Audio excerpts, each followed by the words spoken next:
This episode, we review the horror comedy sequel, Ready or Not 2, Here I Come. We discuss the 98th annual Oscars award ceremony hosted by Conan O'Brien. And we examine the trailer for the Tom Holland starring Spider-Man Brand New Day. With new episodes airing every 2 weeks on Tuesdays, this is Split Focus, a film and TV podcast. I'm Simon Eady. And I'm Adrian Pinter. Welcome to episode 132.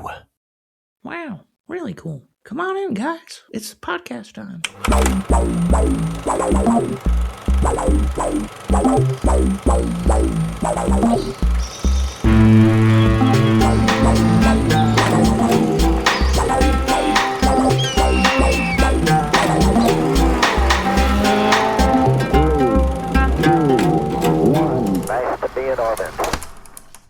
Hello, sir. You know what really eats at me? What? Apple lately. I gotta tell you, Apple is driving me nuts. These big companies, man, they just walk all over us, I guess. I don't know what it is. Nobody holds them to account. They get too big. I don't know. It's just baffling. I had to rewrite the entire document. That's why I'm late here today. Oh.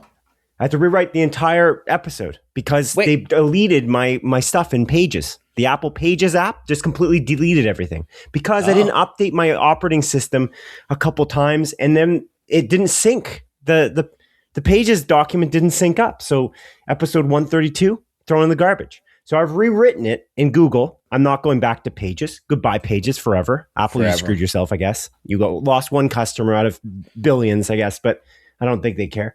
And so, yeah, that's kind of the thing. It's not just Apple. It's Microsoft. Microsoft Teams is one of the worst apps I've ever used in my entire life. Nobody holds these guys to account. People just give them money and they're like, yeah, we're great. I'm like, no, you're not great. It doesn't just work, Apple. It doesn't just work anymore. That's all I'm going to say. I'm frustrated.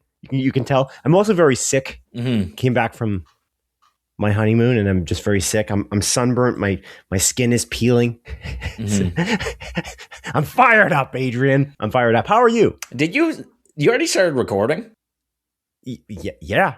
The audience is hearing you speak right now. Oh, dude, I didn't know. You literally let me into the Zencaster room and then I guess hit record right away and just started rambling. I may as well just get going right away. This is going to be a chaotic episode. Can you send me the document? I rewrote the episode. I don't have the document. Can you share the document with me? Yeah, it's a Google Doc. This is this is raw. This is raw recording here, man.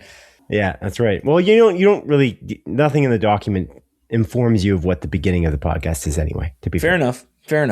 But yeah, I'm dropping it in the chat. But yeah, I don't know. I like being prepared. I like knowing things.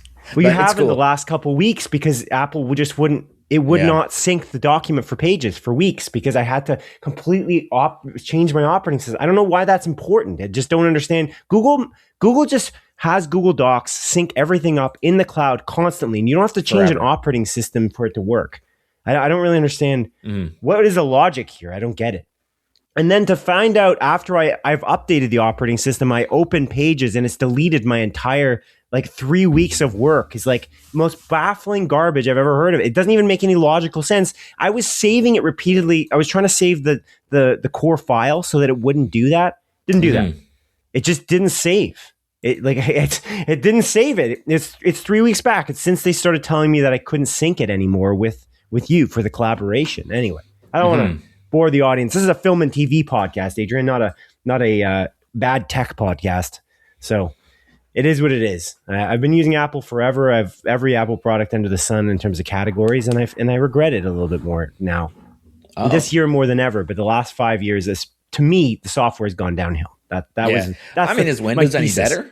Is Windows any better? Is Windows software better? I have a Windows PC. I don't really use my PC. I literally turn it on once every 2 weeks when we record, typically. And I don't really use all its in and out features and everything like that. But I mean, like Microsoft Office I use it for work. It's atrocious. I hate Microsoft Office. I agree. That's why I use a Mac. Yeah, the calendar gets worse every update. They're like, you know what? Hey, you like how this is done? Let's make it worse. You like it? No, actually, I don't. But thanks. Outlook, garbage. Microsoft Office, like the Word, not good. So I don't know. That's the problem though, right? In competition, like not having good competition makes it Then what are they competing against? Mac is better, 100%. But they're competing against Windows, who's been resting on their laurels for years, and their operating system hasn't really been good over the last couple. Like Windows 11 is arguably not very good. And then when you look at Teams, it's not very good either, but that's the number one. I think it's the number one platform for big companies for communication between their teams. SharePoint and all the Azure services. It's Teams sucks so much dick, it's crazy. I can't even believe how bad it is. And everyone's just like, yeah, we're going to buy into Teams. Like, how much these sales, you know what Microsoft's good at? Sales. Their sales team, killer. They're just murdering out there. Yeah. But the rest of it, like their actual software, it's not what it, well, other than games, I feel like their games teams are killing it at this point right now, specifically. I wouldn't go that far. Playground Games kills it. I think Bethesda is a fantastic studio. I think there's like a lot there. I guess I guess Bethesda they own, but I mean, like, I don't know. I feel like they're kind of operating relatively independently. I'd imagine. We don't know for sure, but I don't know. They've had more, like, considering the amount of teams they have. Like they I wouldn't say they're doing well. I think Obsidian is stellar though. Like they're the only ones releasing games for them consistently. I feel like so. But I guess for us as well. Bethesda's releasing games constantly. Oh yeah, I guess Doom and Starfield and other thing maybe. Indiana Jones. Can't think of Indiana Jones. Hey, you want to know something? Now that you brought up Indiana Jones, Simon, I've never watched Indiana Jones, as you know this. You know what I'm going to do though? What's up? I'm going to watch the first Indiana Jones movies, Raiders of the Lost Ark. I'm going to watch it this weekend. Oh, and then I'm going to jump into the Indiana Jones game single because that takes place right after the first movie, if I understand correctly, or shortly thereafter the first movie. Is that correct? I think it does. I Googled it. So I'm just going to say, yeah. That was my understanding, that it takes place in between the first and second movie. So I'm going to do that. I'm telling you right now, I'm going to do that. No, the second movie is a prequel, so that's impossible. Wait, the second movie is a prequel? Yes. Goes back in time? Yes. Okay, shit. Then maybe I got to watch both movies. Doesn't matter. I'll watch both movies then. Let me check though, because I can't remember if I think The Last Crusade is the last. I think it's before The Last Crusade. I'm trying to think now. Where does the Indiana Jones game take place? It says after it is. Definitely the Temple of Doom is 100% a prequel. So that definitely the second movie in the series. Indiana Jones is definitely the game. Indiana Jones is after in the Great Circle is after those two first films. But I can't remember if The Last Crusade takes place in 1937 between Raiders of the Lost Ark and The Last Crusade. Yeah, so that's so true. I should watch Temple of Doom as well. You can. It's interesting because I don't love Temple of Doom. I think Raiders is awesome, and I think Lost Crusade's awesome. There's something about Temple of Doom. It's not, to me, as good. But I do like it, though. I do like it. Okay. I think the worst one is definitely 4. The Crystal Skull. I think that's the worst one by a bit of a margin. It's just too. Did you watch too ridiculous. Dial of Destiny? I can't remember. Yeah, I really like it. I saw it in theaters with Ken. Oh, nice. He was dressed. He was dressed up. He was dressed up to the nines as Indiana Jones, and he looked good, and it was a good movie. We both enjoyed it. I think he'd already seen it before we went there, though, so he came in prepared. It's a second watching for him. But okay, yeah, I'm going to watch those two movies, and I'm going to try the Indiana Jones game because my library has it, so I'm just going to take it from my library. Excellent. It's very good. Man. I really like the game a lot. Like, I think it's excellent. A lot of people do, man. It's well rated, so I feel like I'll probably like it. I predict you'll like it. Actually, you'll predict it. I predict that. Too much pressure right now. Too much pressure now, and I'm going to hate it. I think that because I'm going to hate it just to spite you.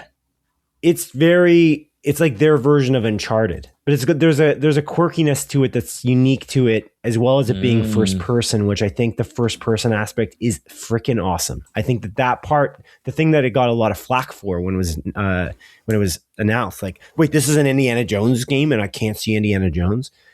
You know what's really cool about first person? Some first person games, they do a good job when they're first person, but then they do this thing where they do cutscenes in third.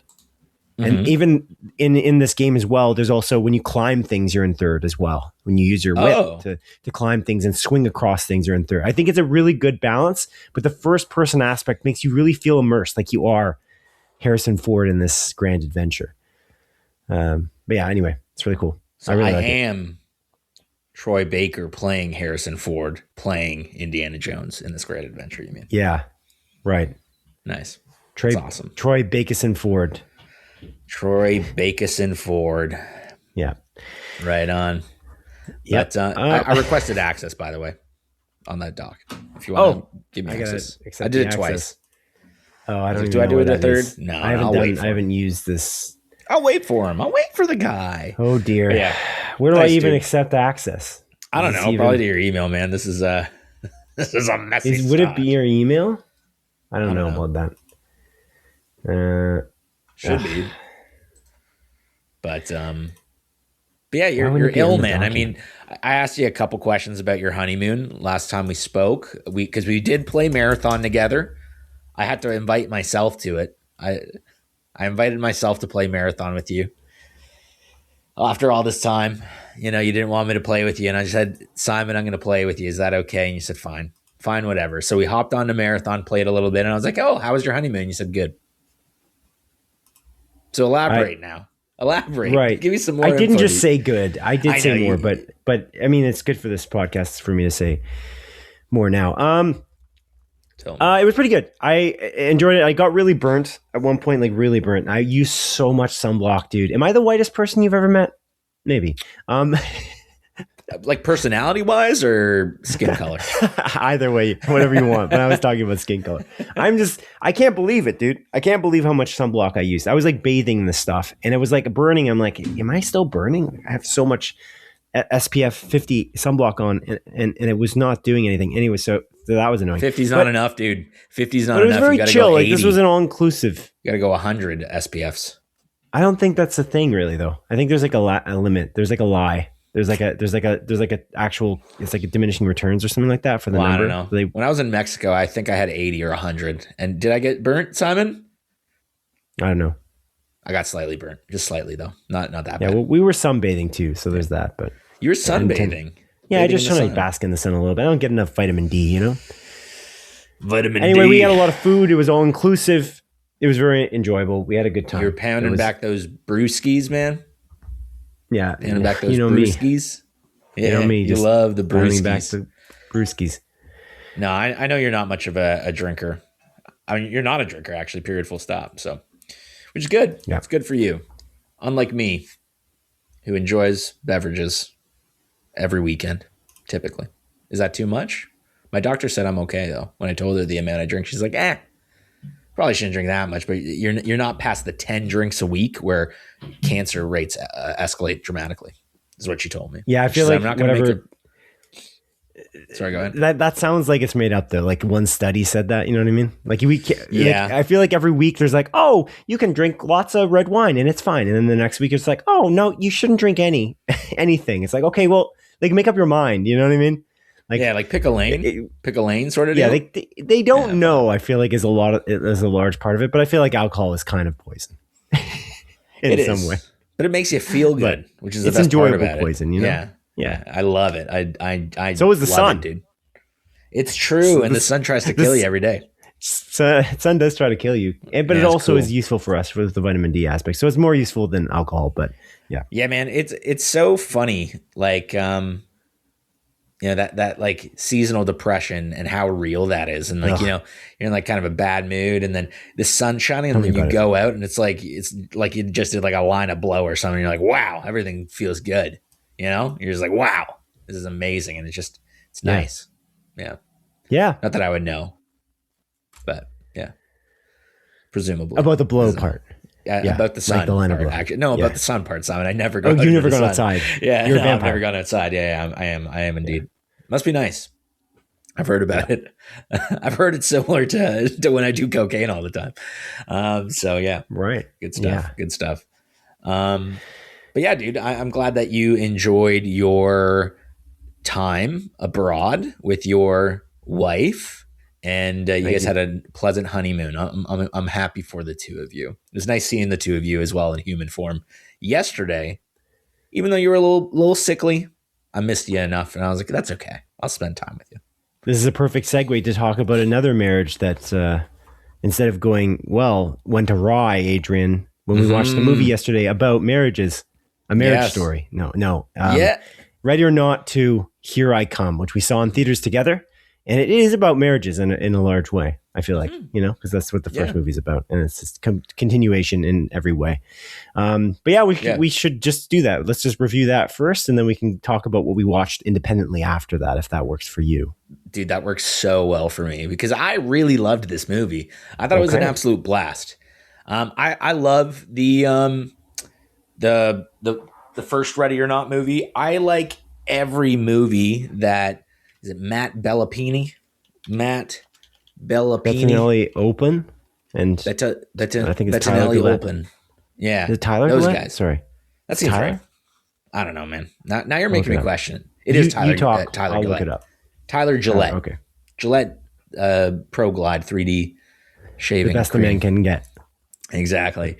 I like every single movie these two have directed thus far that I've watched. The first Ready or Not. Abigail, Scream 5 and 6, and now Ready or Not 2. They are 5 for 5 for me, which I'm very happy about. This movie is really awesome because it quite literally picks up exactly where the first one ends. And I know I talked to your wife a little bit after the movie. She mentioned that she watched the first one the day prior, and she said that it was really cool how that transition worked out. It seemed like seamless, which is awesome to hear. Because it's been about a couple years since I watched Ready or Not, the first one. I've seen that movie twice. I think once in theaters and then once with my wife just at home. And I think this movie does a lot of really cool stuff. It's interesting because the first one, there is like this level of like, oh, what's going to happen at the end? Because it's this weird, freakish, like satanic cult. And, there's this whole aspect of, the setup is, hey, if, Samara Weaving, she's getting married to this guy. When they go to, the family house after the wedding, they have to, pull a card. And she ends up pulling this card called Hide and Seek. And the premise is if the bride or whoever's marrying into the family pulls this Hide and Seek card, they have to survive until dawn. And the rest of the family has to kill them. And if they don't, they die. And it's a matter of like, how does the family die? Like what's going to happen? And obviously that's revealed at the end of the first one. And you kind of immediately think like, how are they going to top this in the sequel? You already know what to expect with, what happens if the family doesn't kill him. And it seemed almost not necessarily a rehash because it dives a little bit more into the world and spreads it out a little bit more and being like, hey, actually, it's not just this one family. There's this, multiple families that are part of this satanic cult. And, if the one family fails now, they have to kidnap her and essentially do the same thing where it's like, you have to survive until dawn again. We have to kill you and kind of take it from there. And that's kind of the setup. And, I would have been happy if it was literally just kind of a rehash of the first movie. Just, a new cast and having fun there. But it was cool because they do a couple interesting twists and turns by the end. And it kind of, does a pretty hard shift in that third and final act, which I really enjoyed. And I just think all in all, the cast of this movie's 10 out of 10, Samara Weaving, I really like. I think she's one of the, most prominent like final girls in movies or I guess final girls is what you'd call it. Like in like slasher movies that are always in it. She's just this horror icon. Catherine Newton is a very welcome addition. And honestly, the entire, cast just gave it their all. I haven't seen Sean Hattasy in a lot apart from The Pit. But it's really cool to see him in this movie because he's playing a totally different guy and totally different character. And yeah, I don't know. I'm a big fan of this dude. He has gravitas when he's on screen. But yeah, again, high level thoughts there, man. What did you think of this movie? I am middling on it. I don't love it. It's fine. The plot holes are egregious. They're very egregious. There's like too many to count almost. So I'm not a fan of that. Otherwise, it was a fun time, but I feel like tonally it's a little bit of a mess as well. It goes from like moments of comedy to like moments of like really like hardcore violence that I'm like, oh, this is kind of jarring at times, which I don't know. I'm not a huge fan of a lot of what it was doing. So I'm not the biggest fan of it. It was good, but the first movie is like tremendously better. Like it's very, very focused, that first movie, whereas this movie is very complex, and they didn't the devil's in the details, in my opinion, in every movie you write, But if you're going to make a complex plot, then you have to really focus on nailing down the details. It starts right from the beginning of the movie where Samara Weaving's character grabs a gun and the safety would 100% be on. And I was like, oh, that's a small detail they just didn't acknowledge. The gun just goes off and there's no safety on. It's like, okay, that's fine. That doesn't really bother me. That's not a plot hole. That's just, oh, are they really taking care of the little details? And no, they just don't take care of almost any of the details. They're just very, very clumsy in the way that it's written. And it's unfortunate because the concepts are really cool. The skeleton's really cool. The cult is really neat. Everything about the overarching story. It reminds me of actually there's like this kind of secret organization going on as you described. And I find that it kind of reminds me of John Wick in some weird ways. I kind of like that. But John Wick, they do get the details right from what I recall. Like they very rarely get the little details of the organization wrong. And that's what I really don't like about this movie is just, they just don't care about the little things. And that's kind of my issue. And so it's hard for me to believe it. It's the believability is gets lost in the sauce when there's a lot of hijinks and gore and crazy violence and funny moments. And that's great. That's cool. But I think if you're going to make a holistically good movie, then you kind of have to work on all the little things, the little details. And I don't think that they did a good job with that from my perspective. So for me, it's a 2.5 out of 5. So it's not a very strong. So we're back to starring it now? Oh my goodness. Okay. I thought we got rid of that. On Letterboxd. No, I'm never getting rid of it because I'm always using Letterboxd. I use Letterboxd for every movie I ever watch. So if I give you a star score, it's what my Letterboxd score is essentially. Okay. I gotta start using Letterboxd more often, but it's interesting. I don't agree with you personally. Like I think it gets a lot of the finer details correct, and like I don't know, I was able to follow along with it. I don't think it's plot holy. Personally, I understood. Well, I can't go over that. Obviously, I know. Spoilers. I know. Yeah, of course. I have lots of them. So. Yeah, we discussed a little bit after the movie. On the way, and she was mentioning to me, and I was mentioning to her. Like before I even mentioned them, she knew them too. So we were all on the same page, and that we saw the kind of the holes they had. Yeah, fair enough. I didn't really see many, if any, personally. I mean, maybe the finer details with the gun stuff. I honestly didn't pick up on that. No, that's not one though. That isn't a plot. Yeah, but I from my perspective, I don't think there's many plot holes personally. I think it made sense. I think the logic adds up. It is also like a little bit more supernatural, for lack of a better term, this one, because again, like the reveal at the end of the first one, that mystery's gone now. So I think it can kind of explain itself because of that. I do agree, though. I think the first one was better. Like I remember like coming out super hot of that first one, and when I rewatched it, I was like, "Oh yeah, this movie's freaking fantastic." And I think this one might be like Ready or Not, Here I Come might be my least favorite out of the 5 movies I've watched by them. But again, that's not saying much because I love Scream 5 and 6. Like they are. I think some of the best Scream movies, if not the best Scream movie in some cases. I still think the original Scream is, but I think 5 and 6 are close second and third in a lot of ways. I think Abigail was really cool because it's a similar premise to Ready or Not, but it's, again, it's very supernatural. That one, it's about a vampire. And I loved that movie. And again, I think the first Ready or Not was such a pleasant surprise.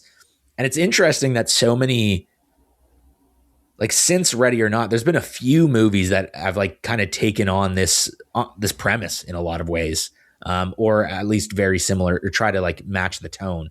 I do disagree with you as well on the tone aspect. I think the tone in Ready or Not 2, I think it's fairly consistent. Like it's wacky, it's zany, it's campy, it knows what it is. And yeah, there are these moments of like intense like violence where you're like, damn, this is crazy. But again, there are these moments of laughter and it is a horror movie at the end of the day. So I'm always going in expecting the, grotesque violence that, again, we got in the first movie as well. Did you rewatch the first movie as well, like leading up to this with your wife? I did not, no. Okay. Yeah, I was curious if you had more of a fresher outlook of it. Because again, it's been a couple years for me. But like for me, I thought the tone was fairly similar to the first one from recollection. But again, it has been a couple years since I watched it. But yeah, I thought this movie was all around very enjoyable. I really liked it. I love this sort of style of movie. I think horror and comedy is a perfect blend. It gives you like these more intense, like edge. You're on the edge of your seat moments with these moments of levity, which kind of make you be able to continue going through. And I really enjoyed it. I thought this was awesome. Again, I don't have Letterboxd. I have Letterboxd. I just don't use it. But if I Letterboxd it now, I'd probably do 4 out of 5 personally.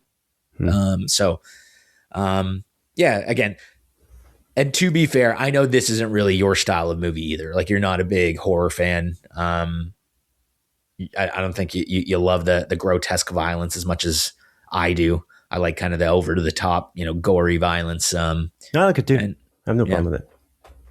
That's not the reason I don't like it. It has nothing to do with it. In fact, I'm just going to check my Letterboxd score right now. That's why you're looking at a very strange image. Yeah. On your screen. Yeah, no, I'm seeing your...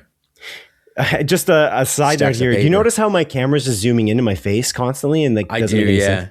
I don't know why it's doing that. Again, it's like Apple over and over again. There's going to be error after error today, and I'm not sure. Isn't there like a little feature you can switch on a MacBook to not do the I forget what it's called. When I had a MacBook, I had center stage. Job. But should I have to switch off that feature that's supposed to be a convenience feature, Adrian? Do you think that's Apple's intention? Because I feel like it's not. I think their intention is for me to use that feature. So if it's zooming into my face, Ready or Not, the first Ready or Not movie, I also, as you mentioned, by Matt Bettinelli, Olpin, and Tyler Gillett, I gave it a 4. So I was very, very pleased with it. I really liked it. Nice. So I don't think it's even close. But let's see here.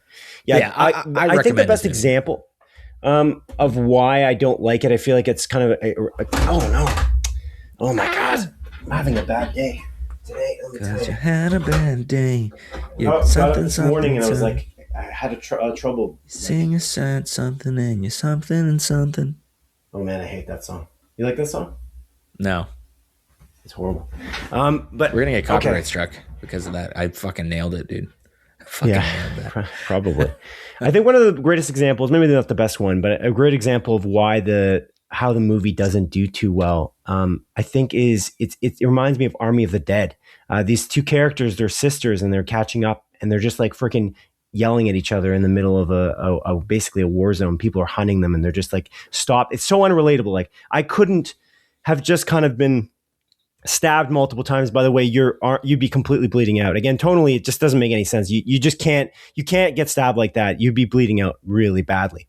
It's just the way it is. Unfortunately, it's life. It's how the human body works. It is true. If you do get stabbed, you typically bleed. Yeah.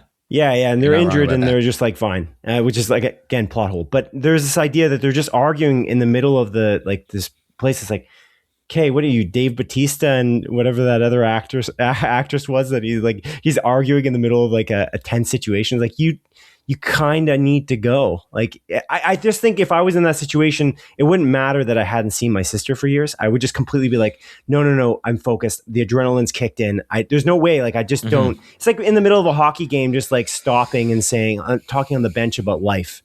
It's like, that doesn't happen. And that's not a life and death situation. That's a hockey game. Like me having played sports at a high level for a long time. But yeah, so I just, again, there's lots of moments like that, but it's just very strange. Like, there's like, it's cool, you want to have these emotional moments, but I don't think it works in those situations when there's just again, it just doesn't, it's not logical. And there's a lot of that in this film. And so that does not happen in the first movie. It's just, it's very, very, it's grounded in a lot of ways. It can be funny, still, things can be funny and tonally, and you have the gore and the laughs as well. You can combine that together, but I just feel like it's missing the mark on the tonal shifts. I think it's like there's this really violent scene where someone's getting beaten, and then they're just going to this like comedy. It's like, okay, Jesus, it's very jarring. It's very interesting. It's an interesting movie. For me, a 2.5 out of 5 is not a failure. It's just like one of those movies. It's like literally, it's just fine. Yeah, it's just fine. It's like I think about it and I'm like, I really don't like this. I think about it and I'm like, I really like this. That's kind of where it lands. Whereas a movie like Wolfman, which is still one of the worst movies in my recent memory, because of two out of 5 is almost worse than 1 out of 5. You know what I mean? Like, I like watching The Room. We talked about this before.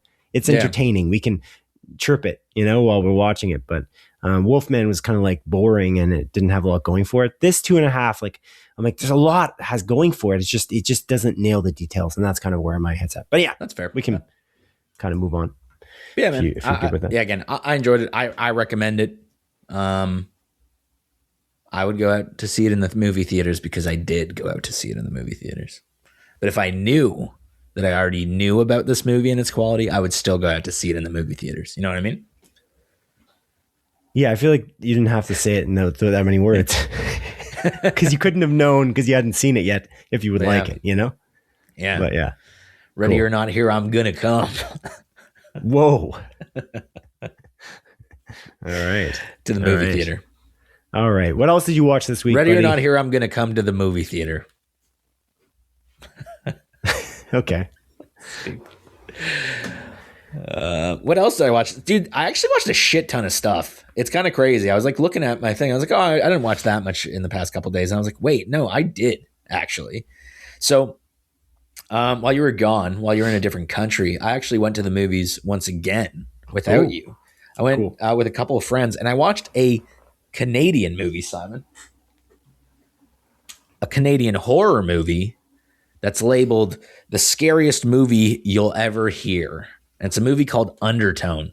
Have you heard of this? I think you've seen the trailers, maybe. Probably. So the premise is, I really like this movie. I thought this movie is super unique.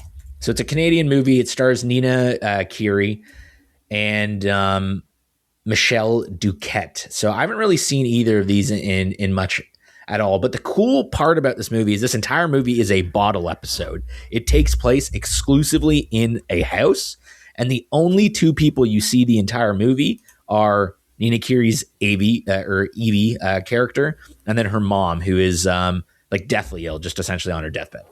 And then every other actor you only hear, which is interesting. And the premise of this is, Evie, she does a like true crime, like horror podcast with her friend, and they're starting to record an episode, and her friend brings these recordings, these 10 different audio files to the podcast saying, hey, I got these sent over. I want to kind of listen to these live. And as we go through the podcast, and they start listening to it, and it's about this, this young couple. From the sounds of it, you just hear recordings, and weird stuff starts happening on these audio recordings. And the cool part about the movie is, again, you're not seeing it. You got to visualize it, use your imagination, because you're watching Evie with headphones on, sitting at her computer, listening to this. But the cinematography is so good, and it constantly sets up the camera. So there's blank space behind her, where, maybe there's like a glass doorway, and throughout the entire movie, you're expecting, is there something going to happen in that glass door? Is something there? And the way the cinematography is throughout the entire movie, just slowly shifting. And it just creates this like constant unease throughout this entire movie. I don't really want to, dive into plot details, because at the end of the day, the plot is fairly thin. It's just they're listening to this podcast, weird stuff starts happening on these audio recordings, and then weird things start happening in her actual life. But again, I do really want to give this movie credit. It's a shoestring budget of $500,000. Bottle episode. The entire thing takes place in a single house. Only 2 actors on screen the entire time, and I think it had a very satisfying conclusion as well. I thought this was a really unique and cool horror movie that I highly recommend if you're a fan of like proper horror. This isn't like Ready or Not, where it's horror comedy. Like, this is straight up like horror, terrifying. And it is really cool to see how the mystery is unfolding over the course of, the brisk hour-and-a-half runtime. My one criticism of this movie is they're recording a podcast, right? Yeah. And multiple times while they're recording this podcast, they have they're doing the first episode, and then all of a sudden she's like, oh, I'm feeling a little weird. And she's like, okay, cool. Like, let's record it another night. And they do that, I think, on 2 or 3 separate occasions throughout the movie. And I'm sitting there, I'm like, what's your release schedule? It's not like it's. I thought you were going to go there. That's what I thought you were going to do. And then you did. No, that's really my main criticism. I was like, what's your release schedule? Because it seems inconsistent, like the way you guys are recording this and when you're doing it. Like, and they're typically recording it at like 3 a.m., like 3 a.m. I assume like she's on the East Coast, maybe her friend's on the West Coast, and that's, they're recording it late at night. But again, they like, there's days between these like different recording sessions. I'm like, when did you have time to like put this all together and I guess upload it? And then the weird part is like they record kind of the final episode where they're listening to the last two like audio recordings. And then they're like, yeah, we're going to do it live with live call-ins. So I'm like, but you didn't do it live the first few times. Like what, like where did you market that you're going to do the next episode live? Right. When were people made aware of this? That is literally my own, like my only like major criticism of this movie. I was just sitting there. I'm like, this is inconsistent. I don't understand. You just release it on any random podcaster. Day? Yeah. Like, do you just release it on any random day, dude? Like what's going on here? Yeah. So yeah, that nice. Yeah. As absurd as that might sound. No, it sounds great. Yeah. First-hand experience. Definitely. It is interesting though, because it's reviewed relatively well, 74%, but the popcorn meter is 51. And I'm genuinely shocked about that. I thought it was, I don't know. I really like unique things that are doing something different. And I think this movie really nailed it. And again, the tension is consistent. I can see how some people maybe don't like the end, but it's like, I don't know. It's like it's a horror ending. Like it's meant to kind of end at a certain point. And I don't know, like what I find it weird that it is so negative.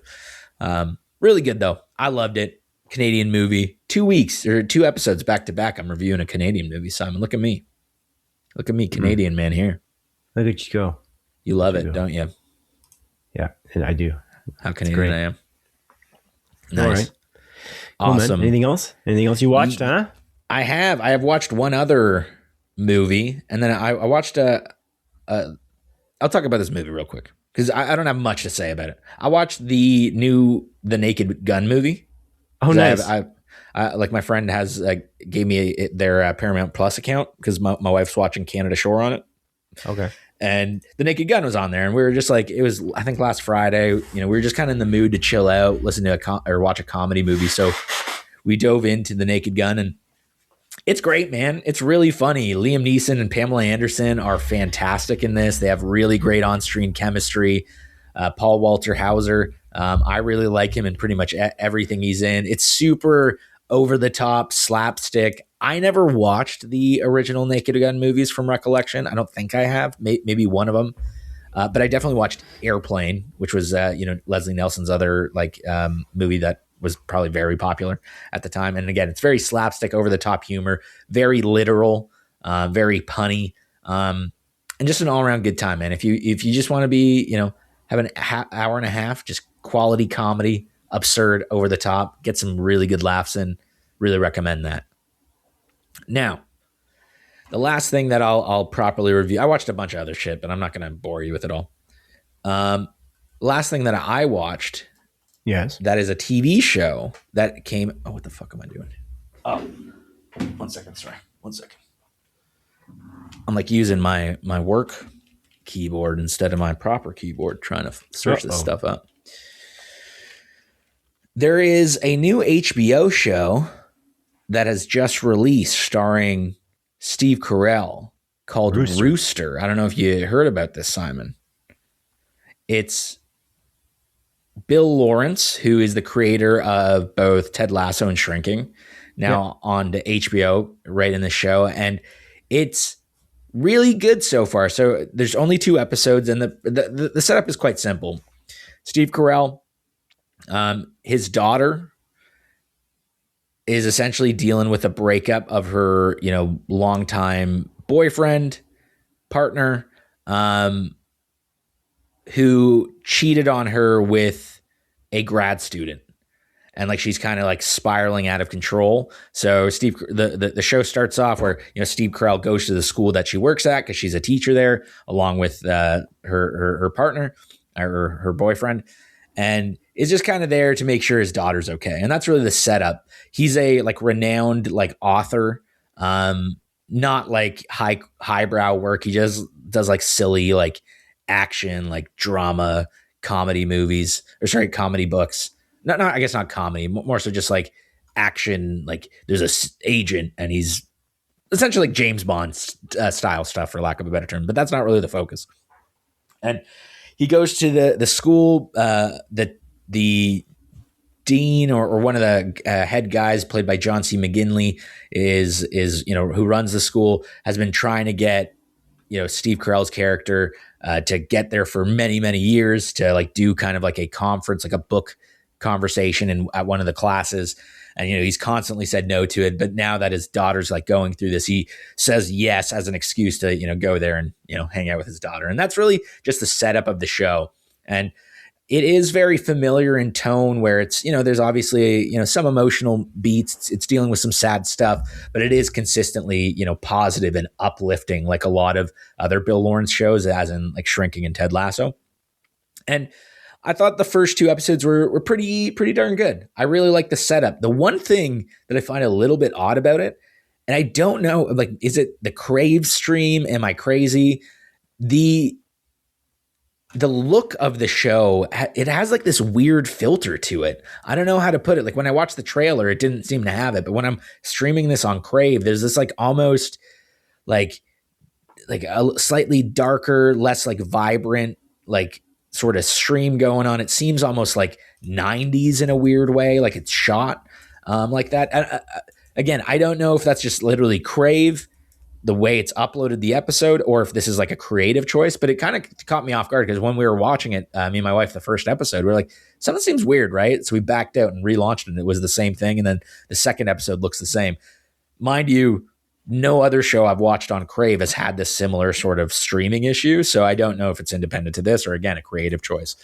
But cool setup. I'm excited to see where this goes. It seems, again, like it's going to be a funny, like sort of uplifting journey of this woman dealing with her, breakup in a bad way. And again, more things kind of get added to the table in the second episode and third episode, or in the second episode, sorry. And I just feel like this is going to be a fun watch, and I'm curious how they're going to continue the series. Is it going to kind of, fizzle out, or is it going to maintain the quality of, again, Shrinking and Ted Lasso, like how they've been doing for, these 3 seasons that have been going on. So it's something I think you would definitely enjoy, because I know you're a big fan of both Ted Lasso and Shrinking. No week to week for me. Yeah, that's fair, man. I like I'm week to week these days. I don't know. I totally 180'd on that, man. I totally 180'd. I love having something to look forward to every weekend. Yeah, like, cool, I have a lot to look forward to. Well, that's nice, man. I don't. Okay, life's a mess. You do. You 100% do. That's my point I'm making. Okay, life's a mess, and there's so many games coming up. It's pretty. Well, hey, the week to week is short form. It's like that short form instant gratification, right? Or not instant, but I guess short form gratification. Instant would be binge watching. I mean, I do look forward to it every day. I come home and I watch the next episode of White Lotus or what, you know what I mean? Like I do have something to look forward to. Yeah. I mean, that's to me a zeitgeisty looking forward to it. Like that's not, I don't really care that much because this zeitgeist is kind of not really. It's nice having a schedule though, No. I don't know. I that's why I'm trying. My argument has always been the opposite of that. I don't want to be beholden to a schedule. I have a schedule. I have got to go to work every day. I don't need to have a schedule that they're determining as well for me. I rather have my own, going by the beat of my own drum. It's an easier way to do it. The way I watched Night of the Seven Kingdoms was incredibly ideal to me. I think it was it was way better. I feel like I got a lot more out of it. I remembered exactly what happened from start to finish because I watched it within 2 weeks, Yeah. So I get it from the zeitgeisty perspective. There's a water cooler talk aspect of it. That's the thing that I think is the only thing that can be appealing. But other than that, I look forward to every episode I'm going to watch for the next show I'm going to watch. You know what I mean? So I'm already interested. I'm curious to see if I'm going to watch Daredevil Born Again, which is airing week to week, starting next week or this week, I guess, at the time of this episode's airing. I think it's the day this episode airs. Is it the Tuesday? Yeah, I think so. I wrote down April 24th in my what's coming out this week thing. So, oh crap, I'm going to be flying off by the seat of my pants for that segment because it's all deleted. Oh damn, yeah. Everything's deleted. I forgot to do that part, so I'll have to. I can probably hack it. Cool, man. But yeah, it's okay. Anyway. I got like 6 things written down. If you want, I can give you some of the stuff I have. Yeah, I'll just say it all and be like, Simon, do you want to talk about this thing that's coming out on this day? And you can say yes or no. We'll do that. We'll rework it. We're good. All right. What did you watch, man? What did you watch? That's pretty much it. I watched a few things on the plane. I finished Invincible on the plane. I really like that third season. I think it's really good. Another thing that's going week to week. Did we even mention that Invincible season 4 is out? Last episode? It's out, yeah, this week. I don't think so. No, it wasn't mentioned. Yeah, it came out on the 18th, I think, the first episode. I forgot about it. I saw an ad, and I'm like, oh, it's out now? I totally forgot. Yeah. It's pretty good. I really like the ending of that season. Jeffrey Dean Morgan is such a good actor. He's so interesting. That whole cast of that show, Invincible, like it just killed it with the cast. Like I feel like they just stacked it. Yeah. And like every episode, they're like, oh, it's friggin' Aaron Paul. It's like, oh, it's, you know what I mean? Like it's kind of cool. Like they're just throwing in actors. And it seems cool that these actors are all willing to kind of jump in and be in this too. Yeah.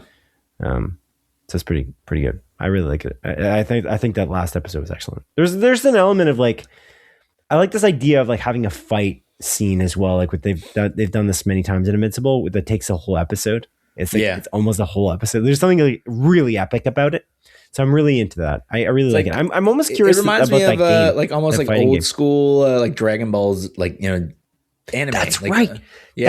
I just don't have a lot of Dragon Ball Z. Like I don't have that kind of like pedigree because I haven't watched that much of Dragon Ball, but I did. I used to come home and watch it because it would be on right after school.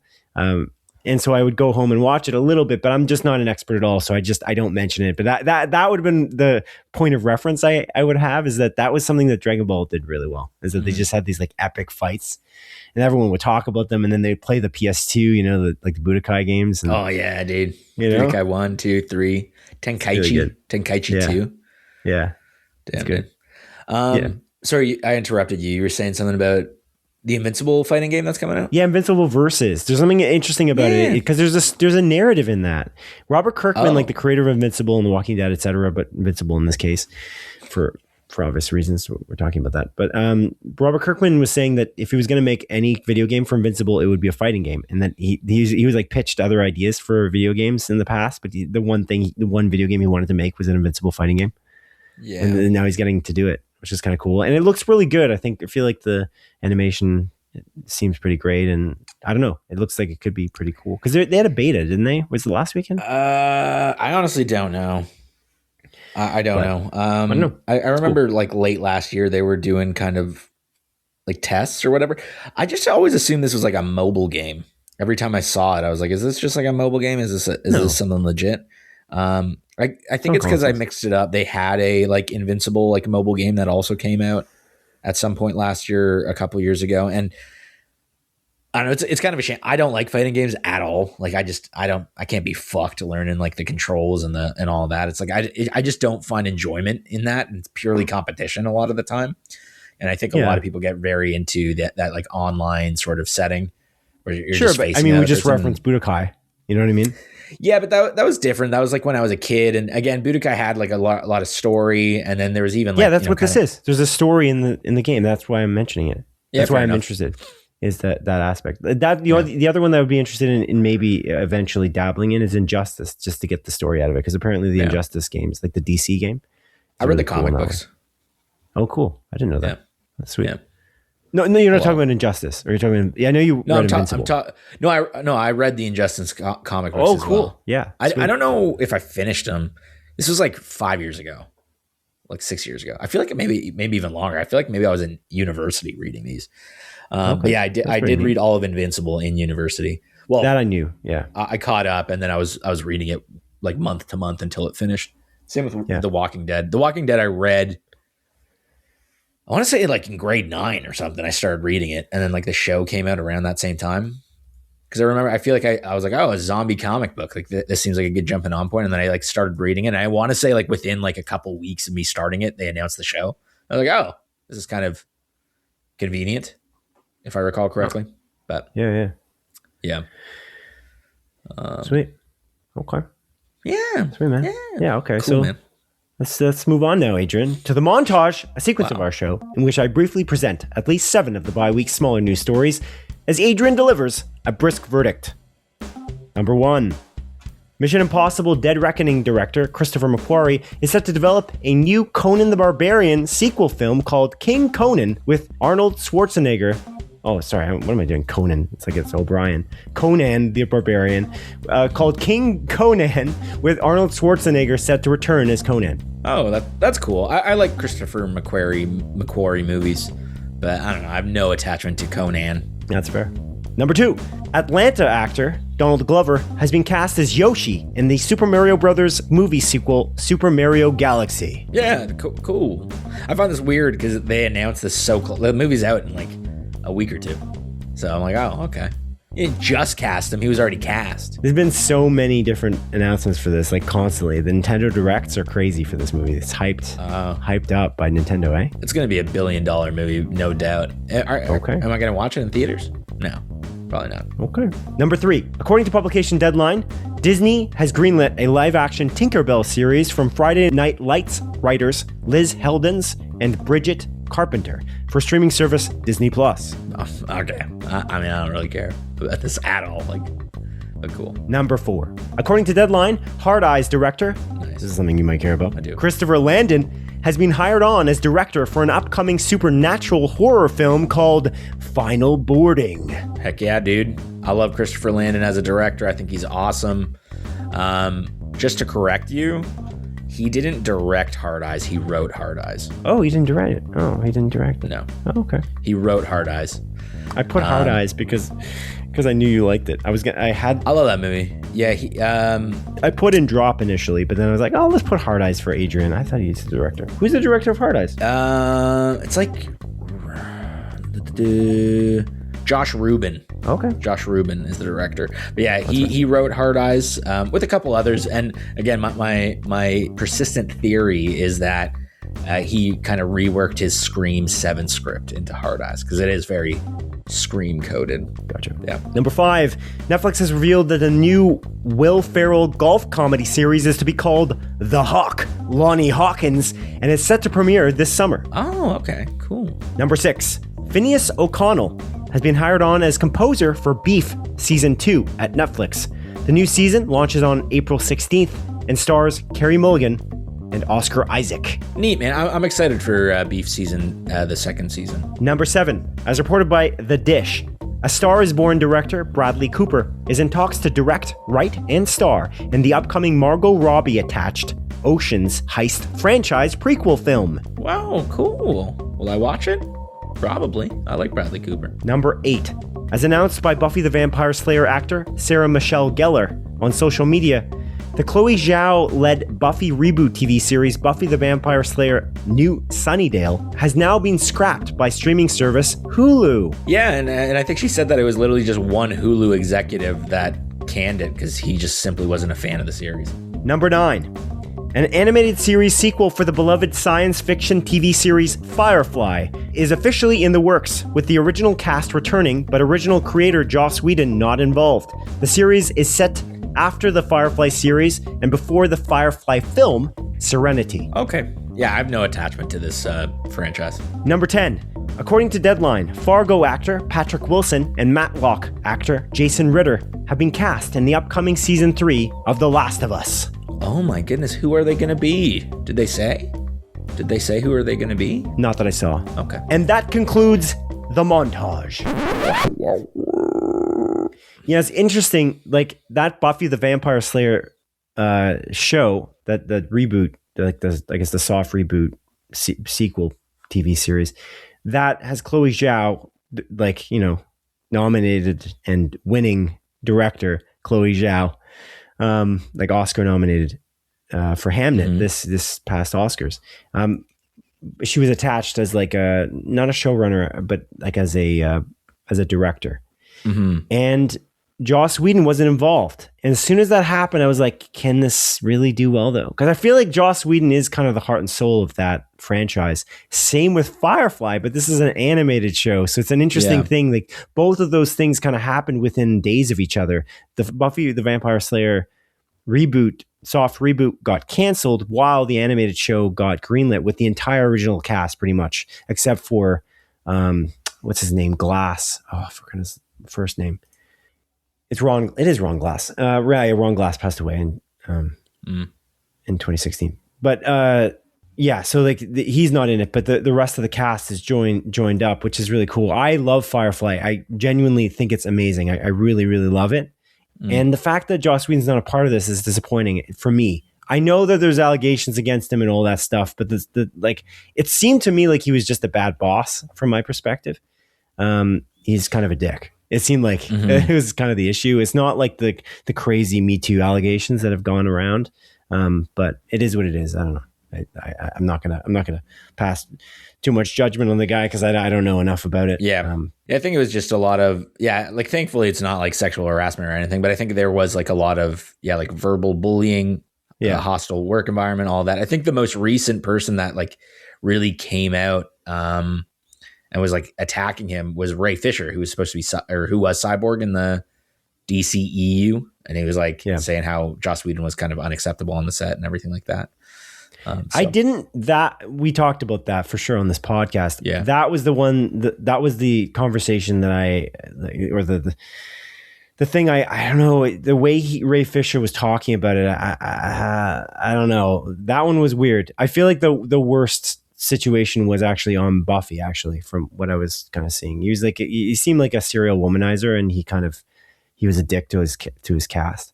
And so that was kind of the issue there. But the Ray Fisher thing, like a lot of that stuff was kind of disproven, wasn't it? Like that's a weird thing about that. Like the thing about like the way the color grading was and stuff like that. I was like, he was accusing you as a racist and stuff. I was like, what? I don't understand. Where is this coming from? Yeah, that didn't add up when you looked at it very closely. And so the problem with like accusing somebody, I feel like you have to be focused. Like because if you're just all over the place, I feel like it throws what you're saying asunder from my perspective. But who knows? It's a he said situation really at that point for that particular situation, because there wasn't a lot of corroboration. Although I guess Gal Gadot also said that Gal Gadot, she also was not a fan.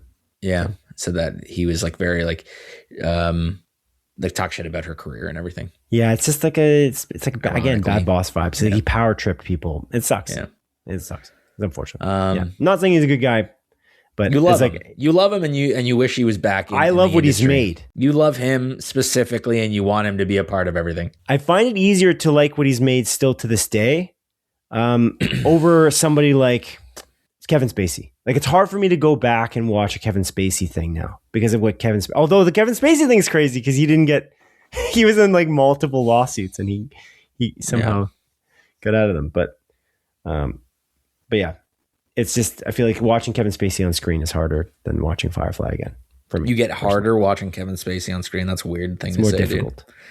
That's a weird thing to say. More difficult. By the way, Patrick Wilson will portray Jerry, Abby's father, in the Last of Us series.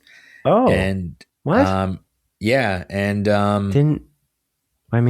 Jason Ritter from the series Matlock, as you mentioned, he's actually played a clicker in a couple episodes, but he is going to play his own character, a character named Hanley, a WLF soldier. So I don't think Hanley was actually in the game. Didn't they already cast Abby's father? No. Wasn't she in season 1? Yeah. Didn't they do something similar with the Last of Us video game though? Didn't they change? Yeah. That was like they did the same thing with this that they did then. Because obviously he was, I don't want to spoil anything, but he would have been in season 1. That's kind of a weird. Yeah. What? Weird. All right, whatever. Let me see. I love That's Patrick actually Wilson. good. Patrick Wilson in particular, I really like his casting because I think he's great in everything he's in, personally. You are correct. It's some guy named Darren Dolinsky. So you got recast. Interesting. You did get recast.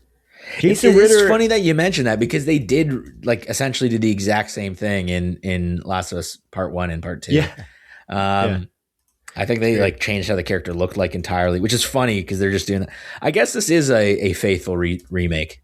Yeah. There you go. So shout out to that. Jason Ritter, I feel like it's obvious. You must know this because he also looks like a lot like him. But do you know who his dad is? His dad, Kristen Ritter. Yeah, right. You don't know? Based on seeing his photo? No. Oh! John Ritter. Yeah. From Three's Company and Eight Simple Rules. Yeah. Interesting. He looks very much like him. So whenever I see him, it's funny because like when I think of the name Ritter, I do think of John Ritter because really kind of as a kid I used to watch Three's Company actually on like TV Land or whatever, and then 8 Simple Rules. I grew up with that show, so like I feel like John Ritter's pretty cool comedic actor. He's not related to Christian Ritter either. I didn't think he was.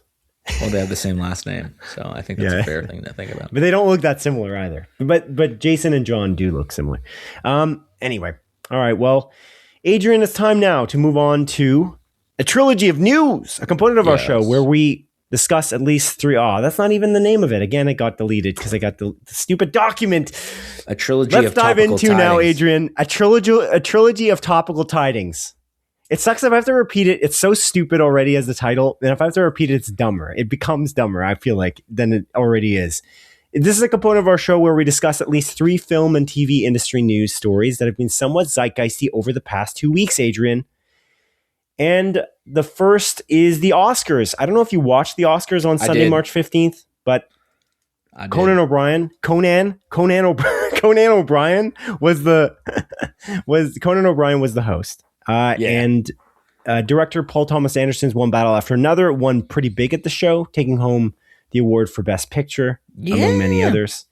I did fill out the Oscars ballot because I was curious to see how I would do. I didn't use any pre-knowledge of the actual, I didn't like go in and look at research of what other people were saying this time. I just kind of did it. I did pretty well actually on the ballot. I got a lot of guesses right, which is pretty cool. But One Battle After Another, I did guess would win Best Picture, as you might have as well. I feel like you might have guessed that. I don't know if you were under the ballot, but yeah, I would have, I guess, guessed that. But yeah, I feel like there's something about that movie that the overall, I feel like all the stars aligned for that one to win. But you watched the Oscars, eh? You did see the whole thing? Nice. Yeah. I watched it just before I throw it to you here. I watched it in the airport. I watched it on the plane. I watched it in the airport, and I watched it in the Uber to my car, and then I had it blaring through my speakers while I was driving home. And by the time I got home, it was done. By the time I got home, it was finished. What do you mean you took an Uber to your car? Where was your car? Did you use one of the park and fly? No park and fly. Oh, yeah. Where'd you park it? This is a family member's house. Oh, okay, that makes more sense. I was like, where the hell did you park it?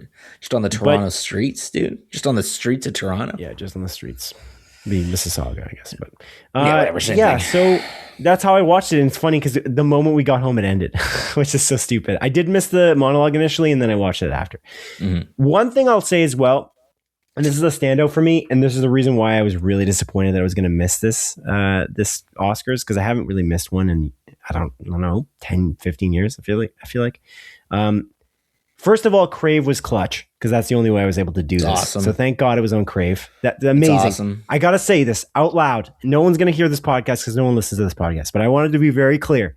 Thank you, Bell Canada, for getting this, for putting this on Crave. You could have kept it on CTV. You did not. I really appreciate this. This is amazing. I pay for Crave. It's very expensive. It's one of the most expensive streaming services I literally pay for. Amazon Prime, by the way, has stayed at freaking $10 a month. For some ungodly, I guess, or godly reason, really. Godly, not ungodly. It's amazing how inexpensive Amazon Prime is. Crave is very expensive, and to not have the Oscars on Crave for literally years, when Crave has existed for years, owned by Bell, who also owns CTV, is absurd. So thank God they did this. Thank you, Bell, for doing this, because it was hugely clutch for me. The other thing I want to say, I really, really like Matt Berry. I really like him. And when I saw that he was, like a few days before, that he was the announcer for the Oscars, I was like, I'm going to miss Matt Berry doing the announcements.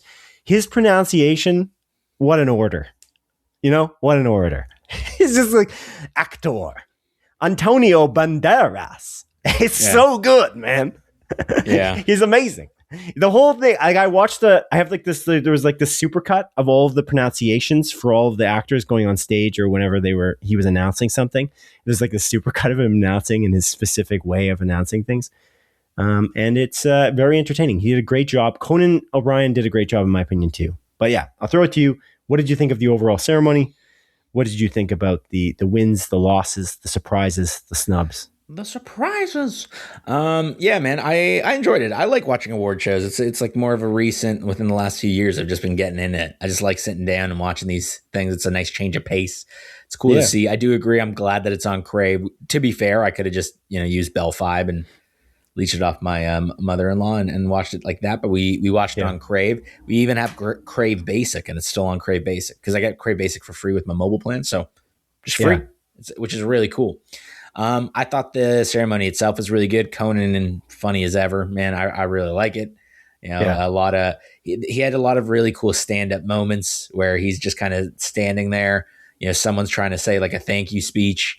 And then like, they're literally like, the mic is like moving down or whatever. And he just like, he literally comments like, wow, that's wild that you're doing that. And he just like stands there and just like stares, waiting for the mic to go back up and let these like people like say their thank you speeches. He's a really stand-up guy. I really like Conan O'Brien. He seems fantastic. And I do agree with you, Matt Berry.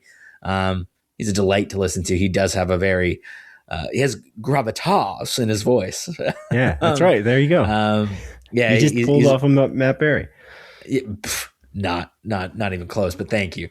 I'm not too surprised about One Battle After Another winning. It's definitely not my favorite movie of last year. Wouldn't have been my choice, but it is it's awesome. That movie, it's great. Like it's really, really great. So I'm not too surprised there.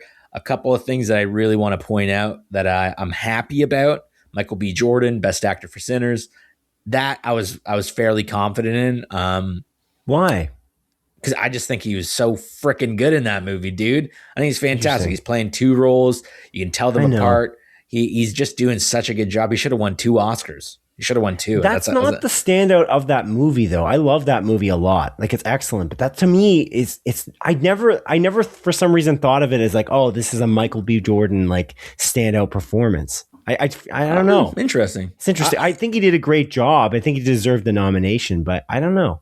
I was kind of surprised. I think it is Timothée Chalamet in this case. Interesting. I think he was really excellent. Yeah, speaking of Timothée Chalamet, huge snub. Marty Supreme didn't win a single thing, which was kind of shocking to me. What I thought it would win, I really did think. I can't remember which one won this, and I put this in my ballot. I got it wrong 100%. Is I thought Matt. I almost said Matt Berry. What? Matt Berry should have won. No, Marty Supreme should have won the editing. I agree. That the video editing it's one of its craziest things, and that's Josh and Benny Safdie's. I feel like their thing that they really really make you feel anxiety, and I think it's because of the way it's cut. That's kind of the way I see it. But the fact they didn't win that, I guess. Who won that? Was it Sinners? One Battle After Another, which is weird. I don't necessarily think it does. Like I don't. Like I remember like the cinematography and like how the film, like how Marty Supreme is edited together. I remember Sinners better as well. Like just the way it's like, again, all edited together with the, music and everything going together. I just thought, I was kind of shocked about One Battle After Another winning. I wouldn't have chosen that. I can see it. I can see it from the edit. I do see it. Like there's elements there where they, I don't know. I like it. It's a really well put together movie, One Battle After Another. I think it's really good. It's chaotic. It's also chaotic, kind of like Marty Supreme in some way. Yeah, it is. It's a really great movie. Again, it seems like I'm being negative on it, but again, I think it's fantastic. Yeah. Big surprise, which I was super stoked about, Amy Madigan winning Best Actress. Best Supporting Actress for a role in Weapons. I wasn't expecting that at all. I think she's remarkable in that movie. She's the best part about Weapons, arguably. I just didn't. You very rarely see like horror movies, like people getting nominated for horror movies or winning for horror movies. I think about like Toni Collette for Hereditary. Yeah. I think like she didn't even receive a nomination for that. So and I just think that she's 10 out of 10 in that movie. So it's just one of those things. I'm like, oh, I wanted to, like, I was curious, like if if she was even going to be considered. So she was nominated. I'm like, oh, that's really cool. No way she's going to win it. And then she just wins it. Amy Madigan does. It's pretty cool. She was amazing. I do think that was one where I thought Tiana Taylor, that I thought that was. It's interesting, dude. I think she's good in one battle after another, but at the same time, like, I just don't think she's that remarkable. Like, she's not that big of a focus in that movie, and I just don't think she gets that much play. Like, I think she's really good. Don't get me wrong. Again, I'm coming off as a negative. That is, yeah. I understand. She's not fair enough. Touche. But again, I just think, I don't really think about her in that movie. You know, like I think the stars of that movie are Sean Penn, who again won best supporting actor, makes total sense for me. Leonardo DiCaprio and Chase Infinity. Like that movie is based on those three characters in my mind. Benicio del Toro, obviously phenomenal in it too, as like a side character. But I just don't really think about Teyana Taylor that much in that movie personally. Okay. We'll agree to disagree on that. Yeah, it's okay, dude. That's the best part, is that we can disagree on things. And we'll hate each other for it. Yeah, forever. The best part. There's like that movie. There's that iconic shot of her where she's pregnant and she's like shooting the machine gun. When I think about that movie, I think about that shot. Actually, yeah, it's like one of those weird, like it's such a like visceral kind of shot. Yeah, it's cool. But is that like mind. I mean, anyone could be pregnant and shoot a gun. You know, that's not really the acting part, that's not the right? point. It's you're saying you don't even remember her, and that you're kind of like saying that she's not really memorable. And she's very memorable. Like she's fair enough. Even like working off of Sean Penn, and obviously all the characters they think about her constantly as part of she's kind of in some way like a major piece for the characters her character is a major piece for the other characters in the movie. Like they're just definitely constantly talking about her, you know. Yeah. But yeah. But but that's really good. And then I guess Sinners winning Best Original Score, my money was on that. No doubt in my mind. That score in that movie is fucking amazing, dude. That one I had. And then again, a couple obvious wins as well. K-pop Demon Hunters winning Best Animated Feature and Best Original Song. The original song one, I don't agree personally, but that's just me. I really don't agree. I don't agree either. But that one, like that in Sinners, that song is that moment is freaking iconic. And I think that K-pop Demon Hunter song is the most pop song ever. I mean, it's called K-pop Demon Hunter, so I get it. But it's like that one, I don't know. That song I hear also every day working in like retail adjacent, like going into retail stores. It's playing constantly and it's annoying. I don't like that song. It's fine. It's not, I'm not saying it's bad at all, but it won best song. I don't know. I'd have to watch the movie maybe I'm sure it's a bigger moment than that moment in Sinners, you know. It's got to be. I follow you. You do? You follow me? Yeah. I think the Sinners song is significantly better. That's what I would have voted for. I really like K-pop Demon Hunters though. I think I even wrote it down. It's funny. I didn't even guess that K-pop one at all. Like I checked it off like as I lied to you, because I think I lied to you. That moment is like the single best moment last year in a theater for me. That moment. For sure. I remember when we talked about it. I think I literally told you, I'm like, am I watching a masterpiece like unfold in front of me? Yeah. Like, I think that was the phrase I used. Yeah, that's good. And it was, God, I love Sinners, man. That movie slaps. We're lucky to go see it in IMAX too. I think that was a big thing. Yeah. I appreciate the In Memoriam segment was actually kind of cool for this year. As well, I feel like they did a pretty good job with like the showing off like there were a lot of legends that like Robert. I forgot about Robert Redford was this year. That's crazy. Too many people dying, man. It bums me out. I understand that. I understand the point of it. It's fantastic that like remember these people, but I hate that part. It always makes me sad.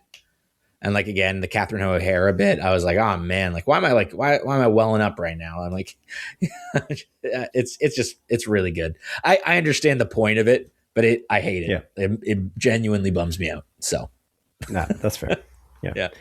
Jeff Keighley was bummed out because his father was not included. I don't know if you saw that. Jeff Keighley, like the Video Game Awards, Summer Games Fest. It wasn't included. That's Showrunner, sorry. I know he wasn't included because Keighley, like, I don't know if we talked about this a couple of weeks back, but he basically his dad and mom like contribute greatly to the IMAX, like cameras and the IMAX showings and the standards for IMAX and stuff. The IMAX technology basically, and he wasn't included. They always miss somebody that's weird though, don't they? They always miss somebody in the in memoriam. Sometimes it's really shocking though, and people are like, "Wait, how did you miss this person?" Because like it's very a front-facing actor or something. And you're like, "Wait, what? How did you?" I was really like a team of people who would not kind of miss that. I wonder if they have to submit names for that or something. Is that how that's how it works? But so many people die, dude. This last the year though was pretty big. I feel like there's a lot. It was really sad. Arguably too many. Yeah. Okay. What else do I got here? I really like the Sterling K. Brown skit with Conan. I thought the Casablanca sequence was really funny. And then Netflix came out recently and said, we don't do that. So basically, for those who don't know, that's a sequence where Conan O'Brien was reenacting a scene from Casablanca. He's talking to the piano player who's played by Sterling K. Brown here, and he's basically they're completely walking the audience through exactly what's happened in the plot of Casablanca, and like I guess it would have been the middle of the movie. I haven't seen Casablanca. I don't know if you have, but no. But yeah, they're just kind of walking through the audience on what happened in the movie, like repeating the same thing over and over again, because they claim that streaming services require you to repeat the same plot points over and over again in dialogue to make sure that if you're on your phone, you can keep track of the film, which Netflix claims is not true. They came out and said, "Oh, we were laughing about that at the Oscars, but we didn't. That's not actually real. We never asked anyone to do that." The weird thing is, this rumor was created because Matt Damon and Ben Affleck made a movie called The Rip. Yeah. And Matt Damon was on Joe Rogan's podcast and specifically said that they asked us to put an action sequence in the beginning of the movie so we don't lose the attention of the audience. And then he specifically said we were told that we have to repeat plot points to keep the audience in check for just in case they're on their phone, which is weird because it's like, well, who's right here? Like, there's also obviously many different producers working at Netflix. So one of the heads of the Netflix production team may not know that somebody said that in his organization, or that's not something they do. I don't know. It's kind of an embarrassing thing to admit, though. That's for sure. So who knows if it's true or not? I feel like, I don't know. A few things can be true at the same time, right? And there's so many cooks in the kitchen. So maybe someone does say it. I can tell you for a fact, any of the reality shows on any of these streaming services are very much like that. It's literally like, okay, let's do this scene of, these two people being like, so how do you feel about the situation that just occurred 2 scenes ago? And then the people like start allowed, and it's very like set it. So like, I mean, again, like, if I'm watching Secret Lives of Mormon Wives, which is a Disney, like it's on Hulu, it's very much edited like that. I mean, but Secret Lives of Mormon Wives, it's a Hulu show, right? It's not on network TV. It is. But I feel like all of these reality shows are probably like that because I feel like a lot of people are on their phone for these types of shows because it is a good one for background. It's a good background TV, I imagine. I don't know if you watch it like that or you're sitting down. Depends with popcorn, on the show. Like again, if I'm invested, I'll be watching it. But a lot of the time, I'll be playing on my like PlayStation Portal or something. Yeah, like Vanderpump. Vanderpump Rules, not this newest season. I don't really love this newest season, but like the original Vanderpump, dude, I started where I'm like, I'm going to be on my phone. I'm going to play my Portal. And then like by episode 3, I'm like, okay, I'm into this. And I was watching it like fully. Okay. So good stuff. All right. Yeah. That's the Secret Lives drama though, dude, crazy stuff. I know I talked to you a little bit about it after the movie. So Secret Lives of Mormon Wives, Taylor Frankie Paul. She's one of the main people on it. Mom Talk is what they're labeled as. She's this Mormon, and she was going to be the new Bachelorette for ABC. Mom Talk. She's Mom Talk because she's a TikToker. That's how she had her rise to fame. Yeah, exactly. Mom Talk is what they called it, and it's like they're based in like Utah, obviously. Mormon mothers, for lack of a better term, and the way that she blew up is this huge swinging scandal that happened back in 2019 or something like that. And then they started making the show out of it. Disney owns Hulu that owns the show for Secret Lives of Mormon Wives, and then they also own ABC that airs The Bachelorette. This is the first season of The Bachelorette where The Bachelorette was going to be someone out of the orbit, the Bachelorverse or whatever they call it. I forget what it's called. Yeah, the orbit of the regular Bachelor team. Is that, well, I guess that's not true in the very beginning. Did they always do that since the second season? They always pulled somebody from the rest of the, it must have been outside in the beginning. Yeah. But it's the Bachelor first one in Nation. recent memory. Called, how many, what season was this for The Bachelorette? 22. Oh, wow. I think. That's a lot. 22. 23 maybe. 24. I don't know. It's in its 20s. Yeah. It's called Bachelor Nation. That's what I was trying to say before. Bachelor Nation. And so this was the first time that they were bringing in someone outside of the Bachelor Nation to be the star of The Bachelorette. When this was announced, I think I even said it. I'm like, this is going to be a fucking mess. Like Taylor Frankie Paul, a little bit like, I think she must have like mental illness. Like she must, because it's like, it's very extreme the way she reacts. She lacks empathy, all this stuff. So when they announced her, I'm like, okay, they're doing this for ratings. They're doing this for drama. Most recently, a lot of stuff was coming out about her abusing her ex-boyfriend, Dakota.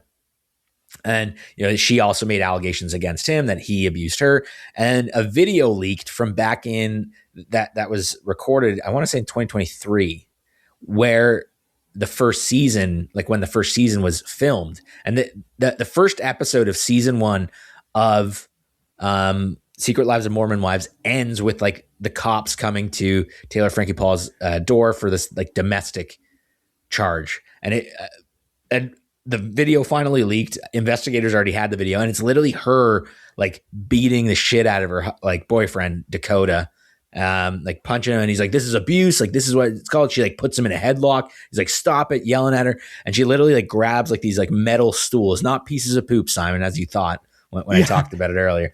I did think that. I saw the article, and I thought she was throwing pieces of poop at her family. But no, you're saying metal stools as in chairs. Chairs, right? As in chairs, yes. As in chairs. And like she's throwing it at him. And he's like, "What are you doing? Like, stop." And he's like recording it. She throws a second one at him. He's like, "What are you doing? Like, your daughter's right here." And then she throws a third one at him. And that one actually like hits her daughter sitting on the couch as well. And her daughter starts crying. That was leaked.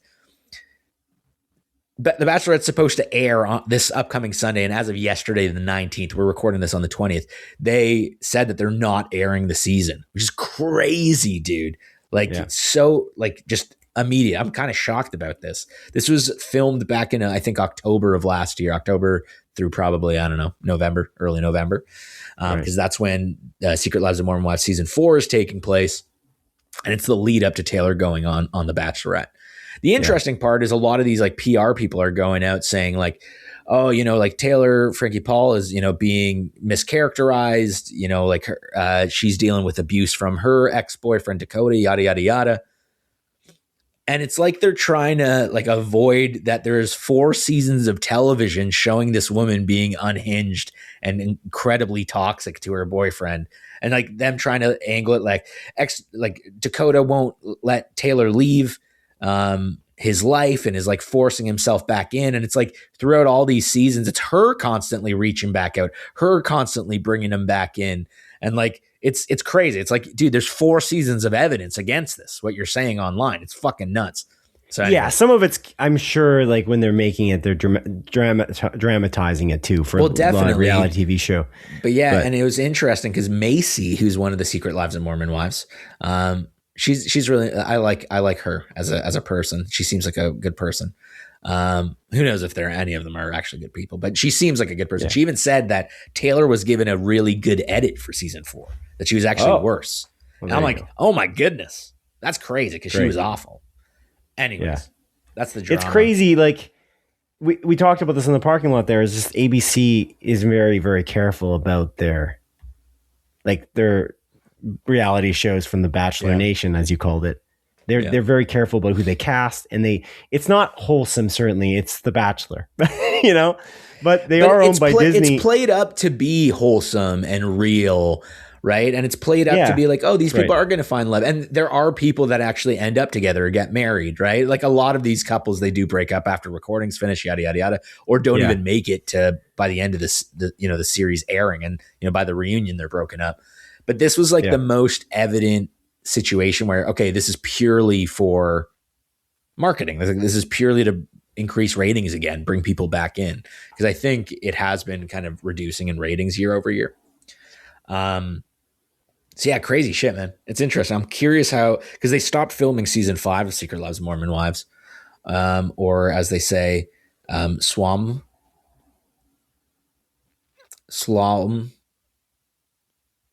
Ah, right. The acronym. Slalom. Gotta love acronyms. Yeah. So they stopped filming it. So maybe I'm curious, are they gonna just cancel the show? Are they gonna keep on recording and just remove Taylor from it? I feel like they should continue it because the drama's gonna be nuts. I feel like the drama's gonna be nuts, and it's like gonna deal with the aftermath of her being fucking all this stuff. You remove her from the show and then just have all the other people in the show being like, dude, what the fuck? You know? Disney's gotta make their money back somehow. You know? Yeah. From the Bachelorette season being canceled. It's crazy. They probably spent millions on that. Yeah. Oh, 100%. For sure. I mean, I think reality shows are they're not very costly in the grand scheme of things when you look at other stuff like nonfiction. Fiction. When you compare it to fiction. But I mean, they still probably spent a lot of money on this. They probably spent a lot of money on her too, actually. Because like they were like, how are we going to drum up the hype? They were worried about lagging numbers. You know, their ratings were low. Like that, we're going to bring in this very controversial figure. And then it blew up in their face. I wonder if she got paid. Because they get paid, right? The Bachelor candidates, yeah? You assume so. I don't think they typically talk about it. But you assume they get at least something. Yeah. I know. Well, I wonder if sometimes I wonder if it's exposure that they're giving them. Yeah, you know? I mean, definitely that. They might get some sort of small salary. And then I know typically like the ring that they get, if they like make it to the end and like someone proposes, like typically I think the engagement rings are in the tens of thousands of dollars. So they're not like some random like, a few grand one. It's like, no, it's like tens of thousands of dollars. Like the rings. Crazy. You can look it up. It's kind of nuts. But you got to win for that part, you know? Yeah, you got to make it to the end. And I think there must be like a stipulation where if like the wedding gets called off, you got to give back the ring or something. You can't just sell it. I don't know. I'm sure that's something. So, okay. Anything else on the Oscars? I don't know how we got on this topic of reality shows. Yeah, I have no idea. It doesn't matter. But Oscars, I want to just say for the record, I do think Michael B. Jordan is amazing.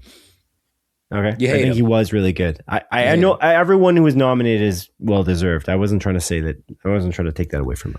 I was a little bit surprised, although he was it was between Timothy and Michael B. Jordan. You're on first name basis with Timothy? What? You're on a first name basis with Timothy? Timothy Chalamet? But yeah, between the two, I think that was what people predicted would happen. It would be either of the two. Yeah. But yeah, I'm really happy for Michael B. Jordan. I'm really happy he won. Like, it's awesome. I think it's well deserved for sure. I was a little bit surprised. Is all I was saying. I think it's well deserved. He was excellent. You hate him and you wish that he lost. No, understood. I actually prefer, to be honest, that he won because I kind of feel like Timothy Chalamet's got a little bit of a big head. I don't know. I don't know if you find that too. He's a little bit cocky. Yeah, he would have been the youngest winner for best actor. But I feel like he's doing it because, like, I think he's just doing a bit. Like, I think he's just literally doing a bit. He's like being his character. I think that was kind of the thing. Like, he's constantly just kind of like when he's talking in interviews, it sounds like he's almost like talking in character of his like Marty Supreme character. Have you seen him win though? When he's won awards, he's been on stage and he's been very cocky about it. Like I get it. He's a very ambitious American dream chaser, but like he's you don't find that like he's really, really cocky? Not particularly, but I don't know. Okay. Interesting. All right. Yeah. He's good though. That's fair. He's good. But yeah, well deserved either way. But yeah, and then Best Actress went to Jessie Buckley, which I think is pretty cool. I that one I did have down here, even though I hadn't seen Hamnet. I'm not gonna watch Hamnet. It seems really sad, dude. I can't be fucked. You know, there's like certain movies where I'm like, this just seems like it's just not my cup of tea. I'm sure if I sat down and watched it, I would have been like, wow, that's it. That's art. But it's like sometimes I don't want to fucking watch art. Okay, sometimes I just want to see people exploding. Yeah, right. Is that okay? That's fair. And then I would be remiss to not say it. Sinners winning cinematography, best cinematography. Yes, no doubt. Chef's kiss. I completely agree with that. That was awesome. I've had that in my notes here too before. Yeah. Oh, also first year for feat of impressive casting or whatever they are. Oh yeah, best casting. Yeah, and one battle after another. That makes sense to me. That movie's crazy for casting. Did I put that one? I did put that one. But that one's interesting because the cast of that has got a lot of big stars, but it's also got like regular people. There's like a random guy from the military in the actual movie. Like he just worked in the army. He barely had any other acting jobs before that. You know about that? There's like a lot of like real people in roles in One Battle After Another. So we talked about this before for like what was it? Good when you have real people in roles and it doesn't always work out. But you think it kind of worked out in Good. What's it called? Good Fortune. In Good Fortune. Thanks for your help. You're welcome. I got you. In Good Fortune, like we had Keanu Reeves talking to a non-actor, and I just was thinking it was too jarring. Like you could have nailed it. You could have just kind of really focused. Aziz Ansari could have kind of focused on the directing in that moment and kind of got there where he definitely got there with Master of None actors in Master of None, where he has these really grounded performances constantly in Master of None. A Master of None is the name of the show, right? On Netflix. Aziz Ansari's show. It's Master of None. There's no A. Okay. What? Point is, One Battle After Another does this really well, where there's like non-actors acting, and it does feel natural. It feels really cool. Or we talked about Kevin O'Leary and how good that performance came out of Kevin O'Leary for Marty Supreme. It was pretty great. Marty Supreme's outfit for the Oscars, pretty weird. Just gonna say that. Yeah. He had that. What does he had? Like a sports card on his freaking neck. I don't know. Like a very expensive sports card.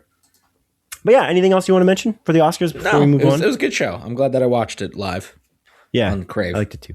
And it's cool that we're going to get it on Crave for 2 more years before it's on YouTube for everyone.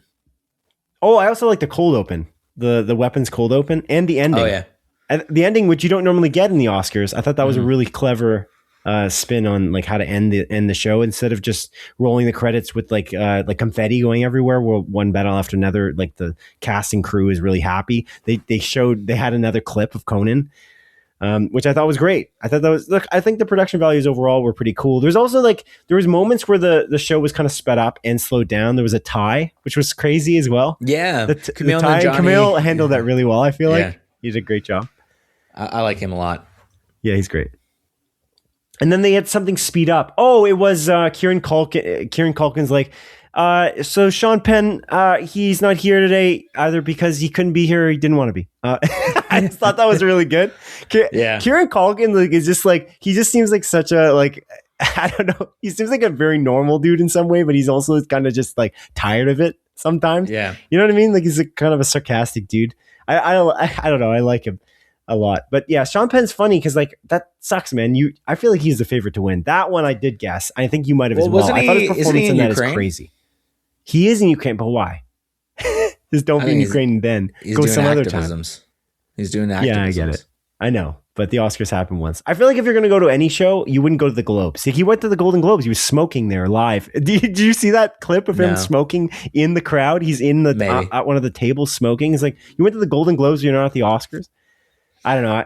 Yeah, it seems strange. If I was going to go to any award show, I might skip out on all of the award shows. If I was like as storied of an actor as Sean Penn, I would go to the Oscars. That'd be the one I'd go to because it's the big one, you know. That and maybe the Emmys if I was in like a big show. You know what I'm saying? Yeah. Yeah. I'm going to go to the Junos. That's a big win that makes sense though. Do you agree? Like Sean Penn's performance in that is crazy. Oh, I agree. Yeah. I think he's the best actor in that entire movie. That's the only one that they won, right? The only acting award they gave to One Battle After Another actors. Oh, casting. So I guess they all won. Yeah, but casting's not really. It's the casting director. It's the casting director that gets the credit for that. It's not best ensemble. It's the casting director. Ensemble. Yeah. Cool. Okay. Anything else to mention? You done? No. You're done? I enjoyed that. We out of here? Let's go on to the next one. Let's move it. Let's go on to the next one. The next one, Adrian, hopefully I wrote this well because I really scrambled this together just before we were going to record because it got deleted. According to the Hollywood Reporter, Lanterns actor Aaron Pierre has been cast as the Green Lantern John Stewart in director James Gunn's upcoming Superman Man of Tomorrow film. Production on the Superman sequel is set to begin in April. And the second part of the story, which I kind of connected together. Meanwhile, HBO's Lanterns writer Damon Lindelof has come under fire for joking on a podcast that, quote, it's called Lanterns because we all agreed that the green was stupid. So now it's just lanterns, unquote. And then the Green Lanterns comic books writer Grant Morrison was not pleased. He is not happy, and he posted this big thing on I don't know where he posted it.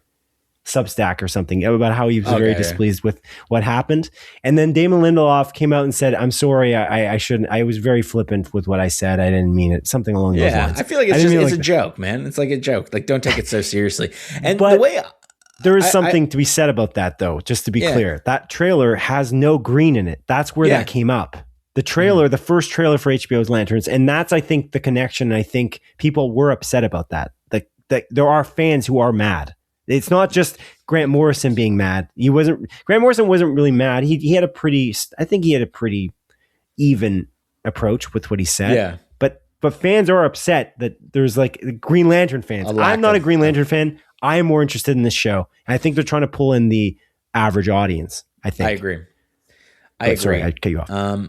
No, and also I feel like the show is called Lanterns. I assume it's probably because there's going to be other lanterns in it as well. It's not just going to be the Green Lanterns. I think there's going to be Red Lantern, Blue Lantern. I don't know the other colored lanterns, but I'm sure there's going to be other lantern characters in it. Now, remember last time we talked about this, I mentioned that Ken assumed that this was like a prequel, like set before Guy Gardner is a lantern.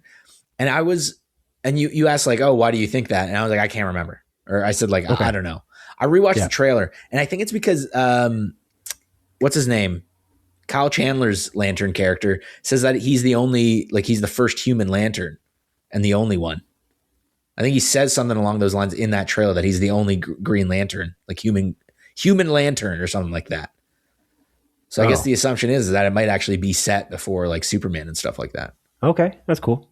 Yeah, I'm pretty sure that's what it said. I watched it like pretty much after that episode and I was like, oh yeah, that's it. And I meant to text you and then I forgot. Okay, cool. All right. So good follow up. You remember now? I did remembers now. But yeah, that's cool. I'm glad that Aaron Pierre is going to be in this an upcoming Superman Man of Tomorrow film. It's cool. I'm very excited about this universe. I'm very bullish on this universe. Who knows? Maybe Supergirl is going to suck and it's going to be like, Lanterns will suck. Yeah, maybe. But so far, so really good, I think. Yeah, I think it looks good. I'm very excited about it. As I said, it was one of my top 3 most anticipated things of the year to watch. So I'm very excited. Let me just pull up this quote because Grant Morrison was kind of throwing a lot of shade at. See if I can find it really quick because I don't want to take too long here. Oh, this is Damon Lindelof. I have upset. So this is the latest thing, I guess, that came out. I have upset Grant Morrison, which means I have now pissed off most of the brilliant British-Scottish comic writers that I have grown up idolizing. To quote the bard Otis Redding, "This is nobody's fault but mine." Of course he's gonna. I love when this guy posts. It's so ridiculous. I made a dumb joke on a comedy podcast. I'm not going to bob and weave about context. The joke was dumb. The fandom is not. I owe them an explanation and a genuine reflection of my actual feelings. The very first time I appeared on a Comic-Con panel was for the Lost pilot back in the summer of 2004. I wore my favorite t-shirt as I had long grown out of my favorite underoos, those being the uniform of Hal Jordan, Green Lantern of Sector 2814. For a quiet, uncoordinated kid, there was nothing cooler than a hero whose superpower was his imagination. And green is not stupid. It is my lifelong favorite color, and I have a questionnaire that I filled out in 3rd grade to prove it. Green is fucking awesome. More importantly, it would be a betrayal to everyone I worked for, and alongside to say anything other than I was absolutely honored to be a part of the team that manifested the incredible construct that is Lanterns, because I was sloppy and careless with my words. Ironic considering I care so much about Hal, John, and the entire corpse. I can and will do better to be worthy of the oath. Until then, I'll let the show speak for itself, and I can't wait for you all to hear what it has to say. Wow. That's a pretty good statement. Well done. I was trying to find the Grant Morrison thing, but I found the ending. I don't know. I feel like we'll go back in time if I did it, but Grant Morrison was not happy. He was kind of saying that Damon Lindelof, as much as he's likely done good stuff, it looks like he didn't kind of watch too many things. He was kind of saying like, but why do these executives think to hire these people who don't care about the subject matter? Was basically what he was saying. And I think this is a good response from Damon Lindelof because he does care, and they don't know each other. So I think as evident by that statement by Lindelof. Yeah. But anyway, so I am very excited about Lanterns still. But I was a little weird that there was no green in the trailer. It was strange a little bit, but I think they were saving it. I thought that's what I interpreted it as. I wasn't thinking, it's missing. Oh no, who gives a shit? They're not afraid of the green. They literally have it in the Superman movie. Yeah, my assumption is that the special effects weren't done. So that could be a 2. That was because it's the last thing that probably gets done. Yeah, it's probably the last bit. Yeah. So I don't know. I think that's a good assumption. Yeah, I don't know. I find it. I don't know. It's fucking stupid that someone has to apologize for making a joke like that. I think that's fucking dumb as shit, dude. Like, but it wasn't interpreted as a joke, I think, by most people who listen to the podcast. I think that's why it looked like, because they were asking because fans were upset, and it's like the problem is that you don't. If it's a beloved property that's been around in existence long before Damon Lindelof came on the scene with Lost, as an example, like you want to have it respected, and it's not come out yet. For instance, the God of War Kratos picture where he's like bending down, his mouth is agape, and his bald cap is showing. It's kind of shit. It's like, I think the show could be really good. I just don't know why you would market it like this, and I think it's really stupid that you chose this photo. Because I think legitimately, I think Ryan Hurst is a good actor from what I've seen of him. I think he can do a great job. And I think Sons of Anarchy. And I think the makeup and hairstyling team can do a good job and make sure that it looks realistic when he's not, and he's actually in motion, which is what a TV show is, in motion, not a photo. So that's why it's frustrating. It's just like, you don't want bad press like this. It's just not worth it. Your show hasn't come out yet. Let it speak for itself in some way. And you got to be a bit more measured. It is helpful. Yeah. Be measured certainly with the photos you're putting out for God of War, because that's a tough thing. People already have doubts that you can make Kratos look realistically like a demigod. Big man, automatically that's already a problem. So anyway, same idea. Yeah. Okay. I think just fandoms are all fucking annoying, and that's true too. Yeah, well, fandoms aren't measured at all. That's the problem. Is if you're a company and your job is to market, you have to be the one who's measured, because the internet, not measured at all. Yeah. No one is nuanced. Everyone is hyperbolic. You need to friggin' measure it, because that's the issue. I don't think it's acceptable. I think people need to become more nuanced, but our world isn't exactly becoming more educated in many corners. So it doesn't help for this particular thing. But anyway, let's move on to the third in our trilogy of news here, Adrian. And the third story is this. Universal Studios is extending the theatrical release window to 5 weekends in 2026 and 7 weekends in 2027. Due to the pandemic that began in 2020, they had previously shifted their theatrical release schedule to a minimum of 17 days. Not 15, I wrote 15, but it's 17 days. This is kind of cool, I thought. 5 weekends. Yeah. And then it'll be 7 weekends. Like, they're committing to the theatrical release. See, that's what I was telling you. We were talking about, like, who do we want to buy Warner Bros.? I chose Universal, and I did it because of this. I was Apple and Universal. Those were the two I wanted to potentially do it, because they have a tendency to respect the theatrical release. Same with Apple in some way with F1. But Universal certainly, and I think the proof was in the pudding with the fact that they were able to court Christopher Nolan. That was the reason why I believe that. So the fact that they're doing this and they have Christopher Nolan, they're like making the right moves. I mean, they can always, change their leadership and then make the wrong moves, but it is kind of cool that they're doing this. And I don't want anyone to be gobbled up by a different company. I don't want this. I don't want anyone to gobble up anyone. That was really, I should always caveat that with if I ever say I wanted somebody to gobble up someone else, I'm saying it if it has to be a merger, then I will take this, Universal versus having Paramount buy Warner Brothers as an example. But anyway. No, I follow you, man. Thoughts? I follow you. Thoughts? No, it's great. This? Again, as you know, and as I know, we both like the theater experience. I want there to be movies in theaters longer a lot of the time. I don't know. I think we're definitely above average in regards to the amount of time that we go to the theater. I've gone almost like once a week this entire year, give or take a bit. Maybe missed a week or two. And it's just like, there's so many awesome movies coming out, and I can't keep up with them. And then sometimes the movies, by the time I, catch up, they're out of theaters. And it's, I don't know. I think longer theatrical windows are great. I hope it continues. I don't want the theater industry to die.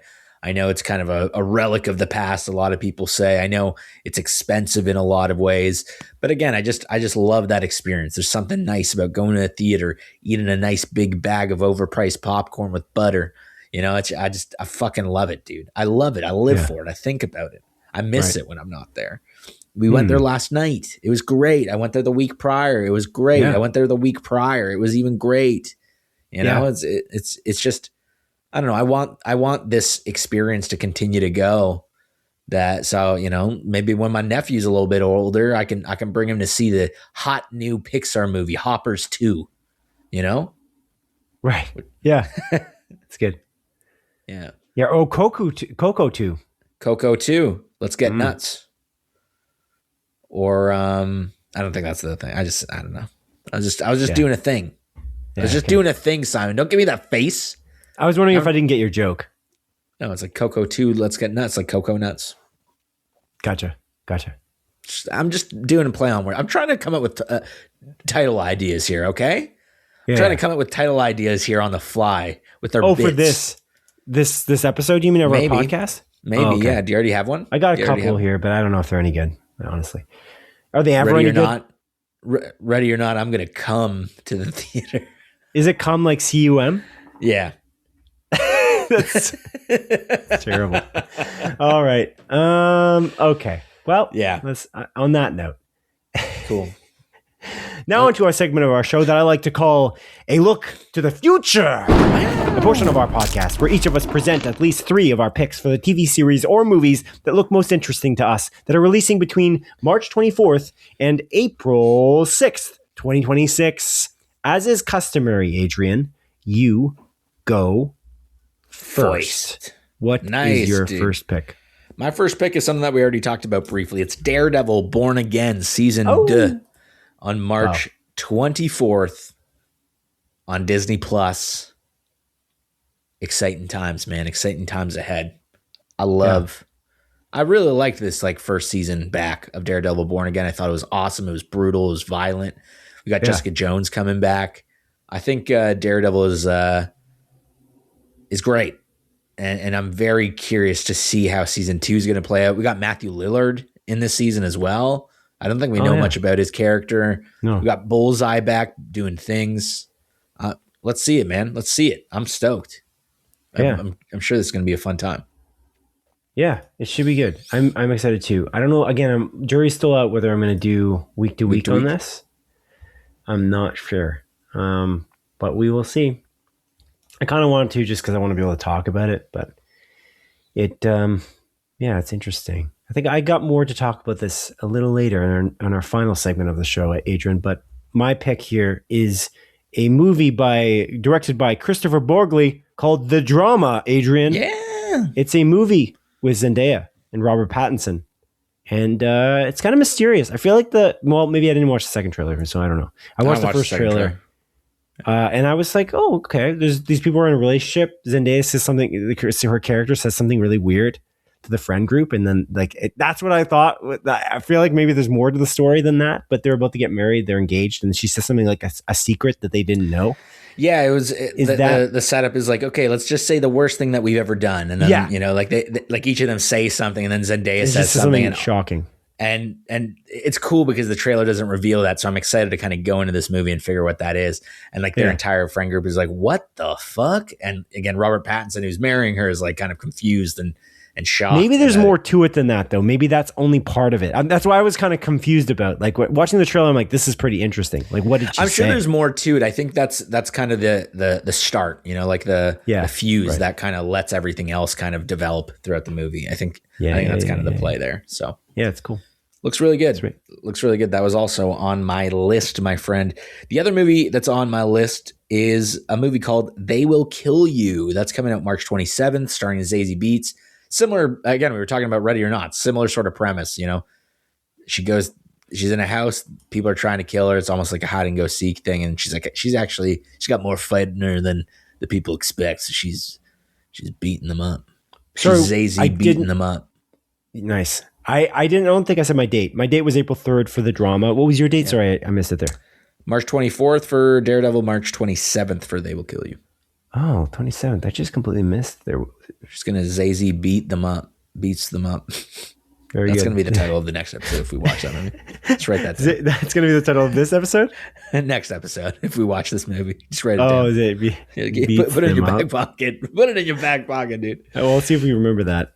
Yeah, I won't. But yeah, I don't see that on my list. Like, it's not on the website that I just think it's Cineplex, dude. Cineplex has it. Are we sure that it's coming out?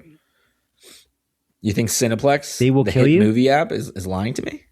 You think it's lying to me? They Will Kill You. Oh, it's right here. I'm just blind. That's why. I just didn't see it. They Will Kill You. Oh, because the picture also is kind of obscure. Okay. This fucking guy, that's why. Okay, so the other movie that's coming out soon, we just kind of talked about it briefly there, is the Super Mario Galaxy movie, Adrian. Comes out April 1st. It actually comes out on April 1st. Despite April Fools, man. April Fools. All right, not an April Fool's joke. It is coming out that day. Pretty stacked cast. Lots of people in it. I think still there's a mistake to do Mario Galaxy. I think they should have done Super Mario World and then did Galaxy after that because they're inevitably going to do another movie after Super this Mario one. Sunshine. Yeah, maybe that'll be the next one. But I feel Super like Mario Odyssey. Yeah, I think they're maybe banking on the idea that Super Mario Galaxy, they released that combo pack for Super Mario Galaxy 1 and 2 on Switch. Yeah. I think that might be why they're trying to get the synergy between cross media. The cross media potential is high. But I don't know if I'll see this in theaters either. I did see the first one at home. I'm not interested in this one. I don't think this one needs help either. There's a part of me that, I buy video games sometimes and I go to the movies, the theaters. Sometimes I buy tickets because I think it will help them. You know what I mean? Even if I'm not that interested, I'm like, maybe I can wait for the sale for a specific video game. I'll just buy it like at launch because I'm like, I know this will help them the most. But I don't do that often because I'm not a rich man. But yeah, I try to vote with my wallet is my point. So this one, I don't think it needs help. So I don't really need to splurge on this one and go to the theaters. Mm-hmm. But yeah, what's your next pick, sir? My next and final movie that I had on my list of 5 movies is a movie called Something Very Bad Is Going to Happen. Oh. This is actually a Netflix original movie. It's premiering on March 26th, which is the Thursday.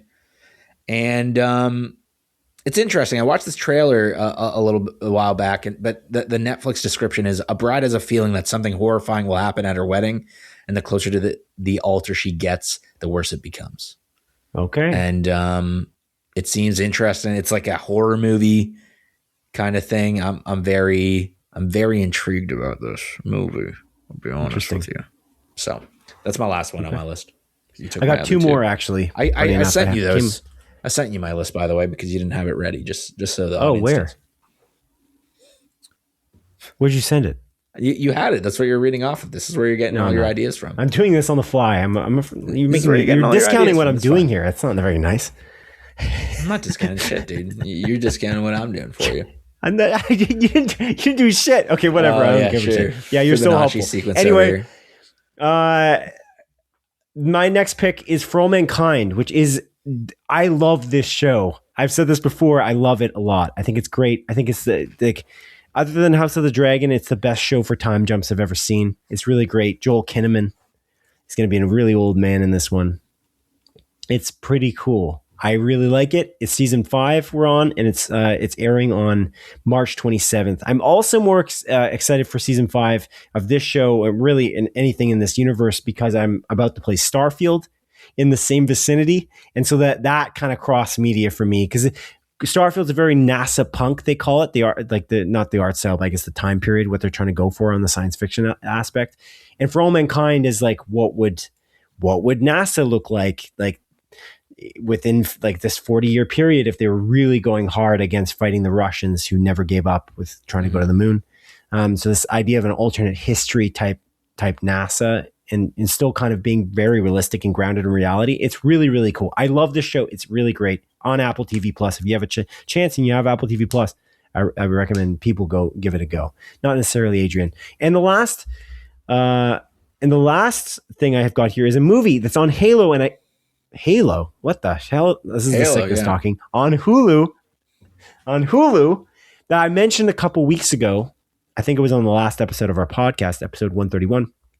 The movie is called Mike and Nick and Alice. I don't know if you watched the trailer since I talked to you about it. I did actually. I did, yeah. It looks very fun. Very fun. It looks fun. It looks like a fun time, doesn't it? Doesn't it look like a fun time? that also comes out on the 27th on Hulu. That one I probably will watch because there's just something really fun looking about it. It just looks cool. The alternate universe type thing. Those three key actors: Vince Vaughn, James Marsden, and Elsa Gonzalez. Mm-hmm. I just think that combo is good. So, Keith David's in it too. I think Keith David might be in something else. Oh, Ben Schwartz is in it too. I like Ben Schwartz as well. Okay. I think Keith David, though, is going to be in something else that I want to talk about in a moment. But before we move on, do you have anything else, any other picks that you want to mention? Any other movies or TV shows that you want to talk about? No. Okay. So now, Adrian, we move on to a new segment of our show that is called The Trailer, because it's at the end. Because the trailer, did you know about this? The trailer, like movie trailers, used to be at the end of a movie, not in the beginning. They trailed a film. They trailed it. You knew that? We talked about that, right? Or you knew that maybe I feel like I knew that deep down in my heart. Yeah. But we just all accept that they're at the beginning of movies now. They show at the beginning. But yeah, anyway, this segment is called The Trailer, and it's the final segment of our show where we each present our favorite trailer of the week. And then we can, we'll have room for extras, any honorable mentions if we want. Yes. But there is one huge trailer this week. I'll let you go first because I'm curious to see what your pick is, and then I'll pick mine second. What's yours? Yeah, dude. So my most excited trailer pick of the week is for a movie called Obsession. It is a horror movie directed by Curry Bard. That's your favorite trailer of the week. Was it even this 2 weeks? Yeah, it came out 9 days ago, this trailer. I'm surprised that's your trailer. They had a teaser like a few months ago. Okay, that's fair. But it's a movie called Obsession. It's directed by Curry Barker, who is probably best known for his YouTube like comedy duo series, like sketch channel called That's a Bad Idea.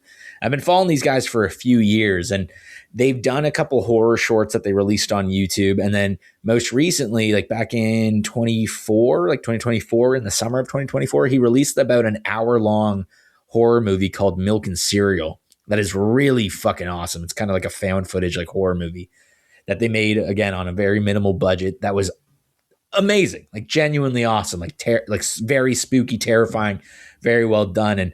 And the trailer for this Obsession movie just looks fucking over the top and awesome and so up my alley. I love horror, and I think what the setup of this movie is super cool and unique.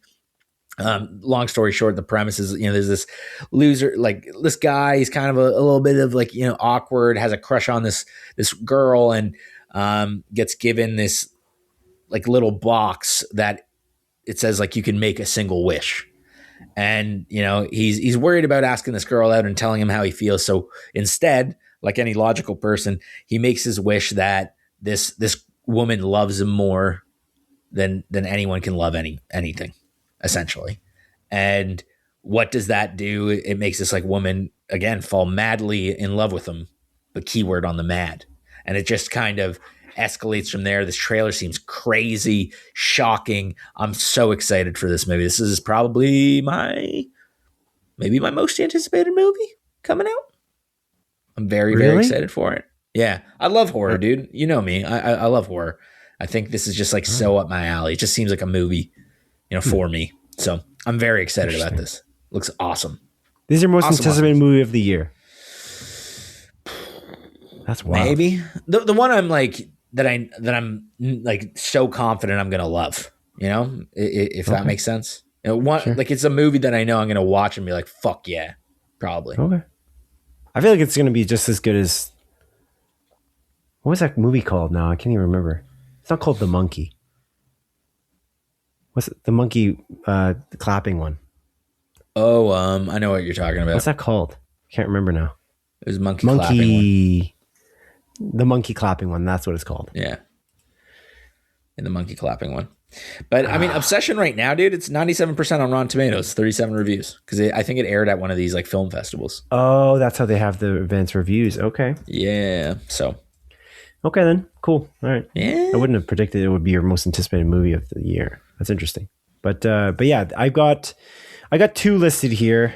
I got a couple others, but But the one that's obvious is the one that's beat Grand Theft Auto for views on YouTube, and that's the Spider-Man Brand New Day trailer. And that trailer is freaking huge, and it's amazing, and it's exactly what I want them to be doing. I am a Destin Daniel Cretton fan now after watching Wonder Man. So I'm excited to see what he could do directing this film. I don't know. I think this trailer is awesome. And it's funny because we were talking about, it was 2 weeks ago, we talked about how Bruce Banner is going to be in it, but we were talking about the Hulk being in Spider-Man Brand New Day, but we didn't really know. It might not even be the Hulk at all. And that's actually way cooler. I'd rather it not be the Hulk. I want it to be Bruce Banner. Mark Ruffalo as Bruce Banner the whole time, and he's just doing science. That's kind of awesome to me. Yeah. Grounded. And then there's like a voiceover in it, and there's like there's like the various villains. They're all grounded, like street level villains. There's no Daredevil in it, but John Bernthal is playing the Punisher in this trailer as well, which is really interesting. But you gotta think that Daredevil might be in it. When I saw this trailer, I'm like, Daredevil's got to be in it. He's fighting the Hand.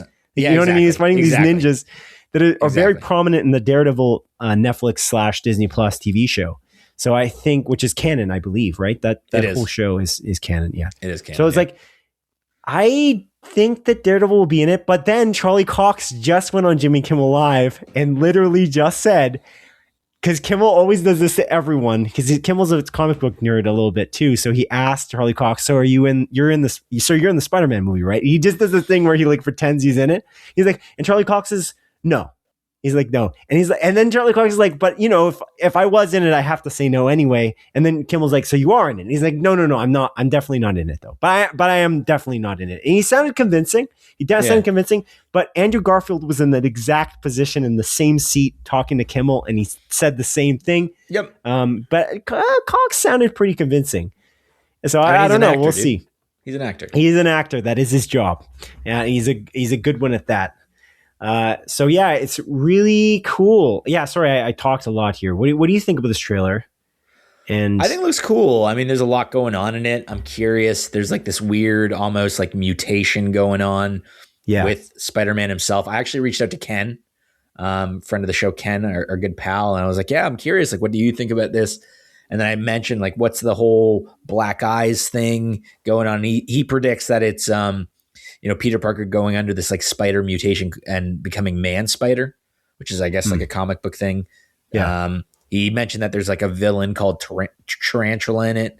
Obviously Scorpion's in it. The Hand's in it. Wait, where was Tarantula in it? I don't know. He said that one of the villains is Tarantula. Based on what? He's just spoiling it for himself? Like you've looked online or something? No. He says in the trailer that there is a tarantula. It's not like the guy I don't think is an actual tarantula. I think it's like some ninja looking dude. He mentioned that Tarantula was in the trailer. Oh, I don't know. I think IGN even posted about it. Okay. Too. Good. I didn't want insider information. That's what I'm kind of hinting at. So if he's looking at like the set photos, like I'm okay with the things that get publicized by like the Hollywood Reporter and Deadline, but when it starts getting into detail, like there's a picture of Doctor Strange in it. Okay, cool, interesting. So Tarantula. I don't know. I'm not familiar with that villain. Me neither, dude. I don't know much about the comic books, Marvel comic books at all. So yeah, it looks exciting, man. I'm curious how this is going to play out. It's cool to see kind of a depressed Peter Parker. Yeah. I like depressed Peter Parker. It reminds me of, there's a YouTube movie called Spider-Man Lotus, Racist Spider-Man. I don't know if you remember, there's like controversy with the guy that was playing the Spider-Man and it, like him being like, I don't know, there was some like, I was saying some racist shit and that came out. And then the movie kind of got like canceled, or the actor got canceled, but they still released the movie. And that movie is like essentially like a Peter Parker that's kind of sad and in the dumps, and him trying to figure out like what it means to be Spider-Man again. And I felt like there was some parallels. That movie, not really good. It's pretty cool for like a YouTube movie that I watched, but well, Spider-Man 2, I feel like Sam Raimi's Spider-Man 2, he's a little bit down in the dumps too, right? I guess so too. Yeah, that's fair. I love that movie. That's one of the, I feel like that was like when the golden age of superhero movies began, It's like that movie and X-Men 2, that when they were like coming around that time period, that was when it's like, I feel like Tim Burton's Batman was just too weird. And then the Batman movies that went after it were like not good. And so, And then Nolan came out with his Batman, and then it just like lifted off from there. But I love Spider-Man 2. That's that's the thing. Like he's depressed Spider-Man, depressed Peter Parker, but there's also this grounded element, which is again what we were afraid of 2 weeks ago when we talked about this. I just think that's really cool that they're going to the grounded, friendly neighborhood Spider-Man. They're not going supernatural too much. All the villains seem like they're somebody he could potentially take on himself. There was rumors that there's going to be like Sinister Six or something, but I'm like, I don't think that's happening here. Thank God. I don't want them necessarily to do that unless he's going to get like completely overwhelmed. But he also doesn't seem to like he has the same tech, which is cool, like he had from Tony Stark. Yeah. So it's cool. I'm really into it. I'm into this too. I'm quite excited about it. I think it's going to be cool. And also, cool thing to note, Punisher's about to say motherfucker, and then just before he says like the F-bomb, Peter Parker or Spider-Man puts a web over his mouth, which is funny. Awesome. I like that. I'm very intrigued about this, and I'm curious because obviously they're going to try to bring back, MJ and Peter and have that relationship rekindle, you can assume. And like, sorry, go ahead. Which their chemistry is like, I feel like amazing. And they're dating in real life. Yeah. No, but it's not just that. I feel like because even the chemistry was good in the first one before they were dating, I feel like it's awesome. Yeah, I agree. But yeah, I'm stoked for this, man. I think it's gonna be fucking awesome. I'd be shocked if it was anything less than great. So yeah, it's cool. Yeah, dude. It's really good. Yeah, I'm very really excited. Good. I'm really excited. It's gonna be. Well. Yeah, I had another thought, but I forgot what it was. I didn't have any more thoughts. Oh, okay.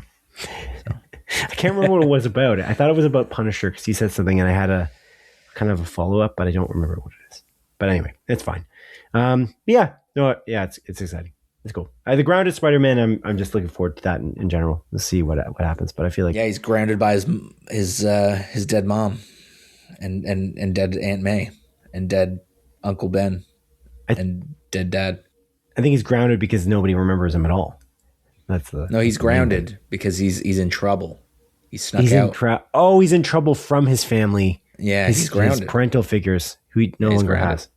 Yeah. So there's again a bit of a walk to get there. Maybe if you fucking just understood it.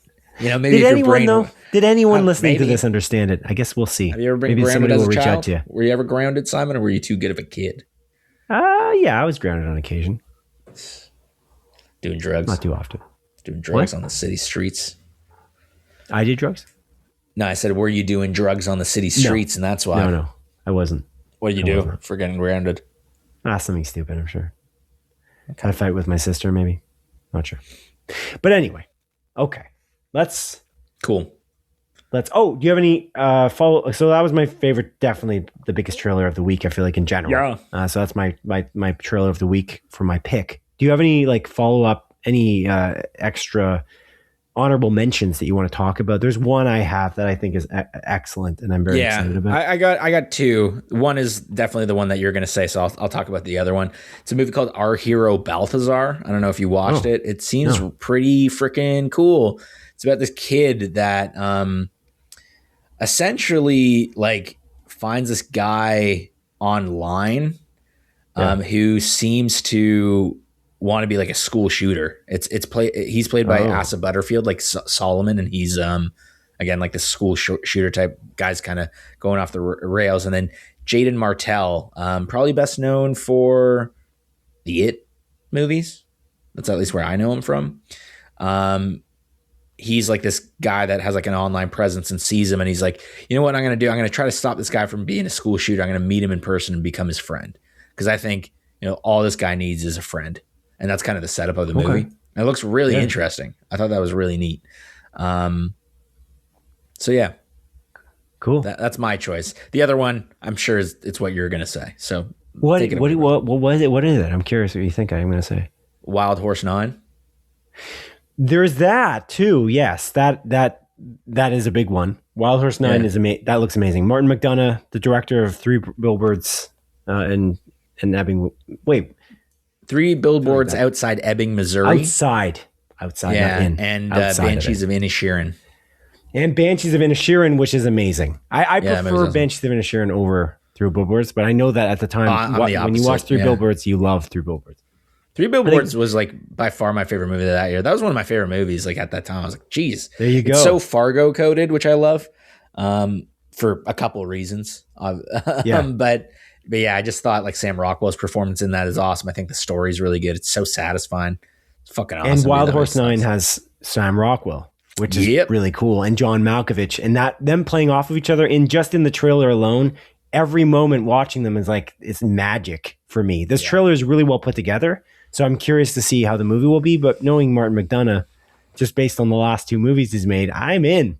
This is one I want to see in theaters, actually. I do want to watch this. When did it say for the date? Did it give us a date for that? I think it said coming soon. It said coming soon. Okay. That's at least in theaters. Maybe on YouTube it says something different, but... One more trailer to mention. I've got a bunch. I'll just mention, actually, just rattle them off here. There's the Outcome trailer, Jonah Hill's trailer with Keanu Reeves. That looks interesting. It's in the style of it is not maybe completely up my alley, but it looks cool. There's This is a Gardening Show. I don't know if you saw that, Zach Galifianakis' gardening show on Netflix. It just looks wacky. And then there's In the Gray, which is another Guy Ritchie movie that looks pretty cool. There's like the classic Guy Ritchie charm. The Malcolm in the Middle, Life Still Unfair trailer. I don't know if you ever watched Malcolm in the Middle. Was that ever a thing you watched growing up? Here and there. I didn't watch it like religiously, but it played on YTV when I was a kid. Yeah.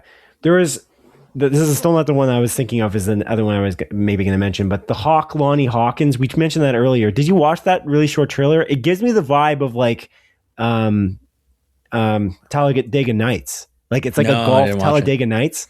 It looks like it's going back to like the classic Will Ferrell, really crazy Step Brothers nonsense. Okay, I like that. Comedy movies, because he hasn't done one of those in a little while. I feel like maybe I'm just forgetting, but I don't think he's done anything like that wacky. It looks pretty cool from that perspective. It's a Netflix series though, so there's nothing from Will Ferrell that's been like that. I don't think like a Ricky Bobby on a show level. It's worth it. It's only very, very short. It looks pretty cool. I'm curious to see if it's any good. And lastly, and this is a huge trailer, a movie I'm very much excited for, but I gotta read Dune Messiah, Dune Part 3 teaser, which that was huge. That's a huge teaser as well. That was really, really cool. And I don't know. I just love the cinematography in these Dune movies. I think it's just gorgeously shot. And the music from Hans Zimmer is so good. And like the combo of like, you got Robert Pattinson in this teaser as well. Yeah. Did you hear about how like there's a thing going around how he like got into this movie, and apparently when he was filming the drama with Zendaya, he's like, you're in like Dune, right? And she's like, yeah. And it's like, can you get me one of those Dune movies? And apparently she just brought it up to Denis Villeneuve and he got cast. That's that kind of makes sense. It's like, if it's probably an easy way to network it. It's like Robert Pattinson's amazing. So it's like, if you, he's interested. Oh yeah. It's like, I have a part for him for sure. Yeah. Let's make him one of the really white people. It's cool. Yeah. Yeah. It's cool. Whatever those people are called. It's cool, man. Nice. But, did you hear about the thing that the Euphoria guy dropped out? The Euphoria composer? I guess it's just Hans Zimmer now. What happened? Yeah, I don't know. I saw that pop up and he was talking shit. He was saying like, yeah, it's not what I wanted to do or whatever. And I don't know what happened. He was talking serious shit. He was lambasting the producers and the show itself online. Like he was really attacking it. I was like, what, dude, what happened? Because he was the composer the whole time for like the first 2 seasons. I don't know.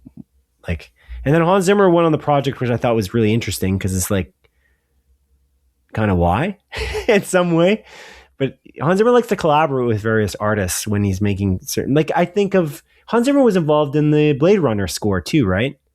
2049. I can't say for sure. It was Benjamin Wallfisch and Hans Zimmer, I think, together. But anyway, are you looking up that or?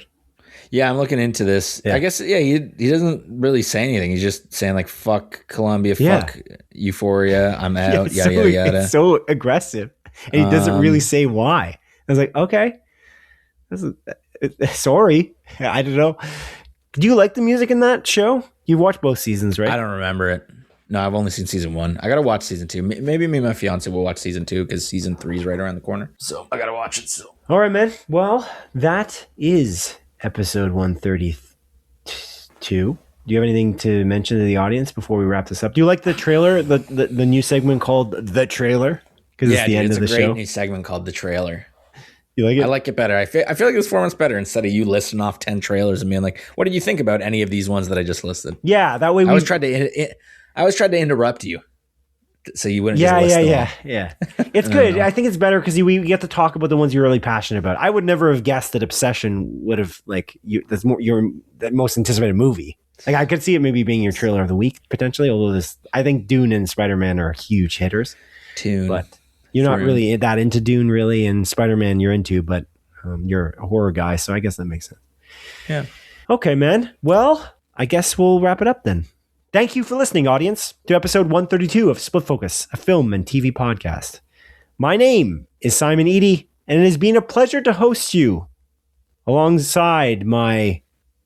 I never come up with an adjective in time.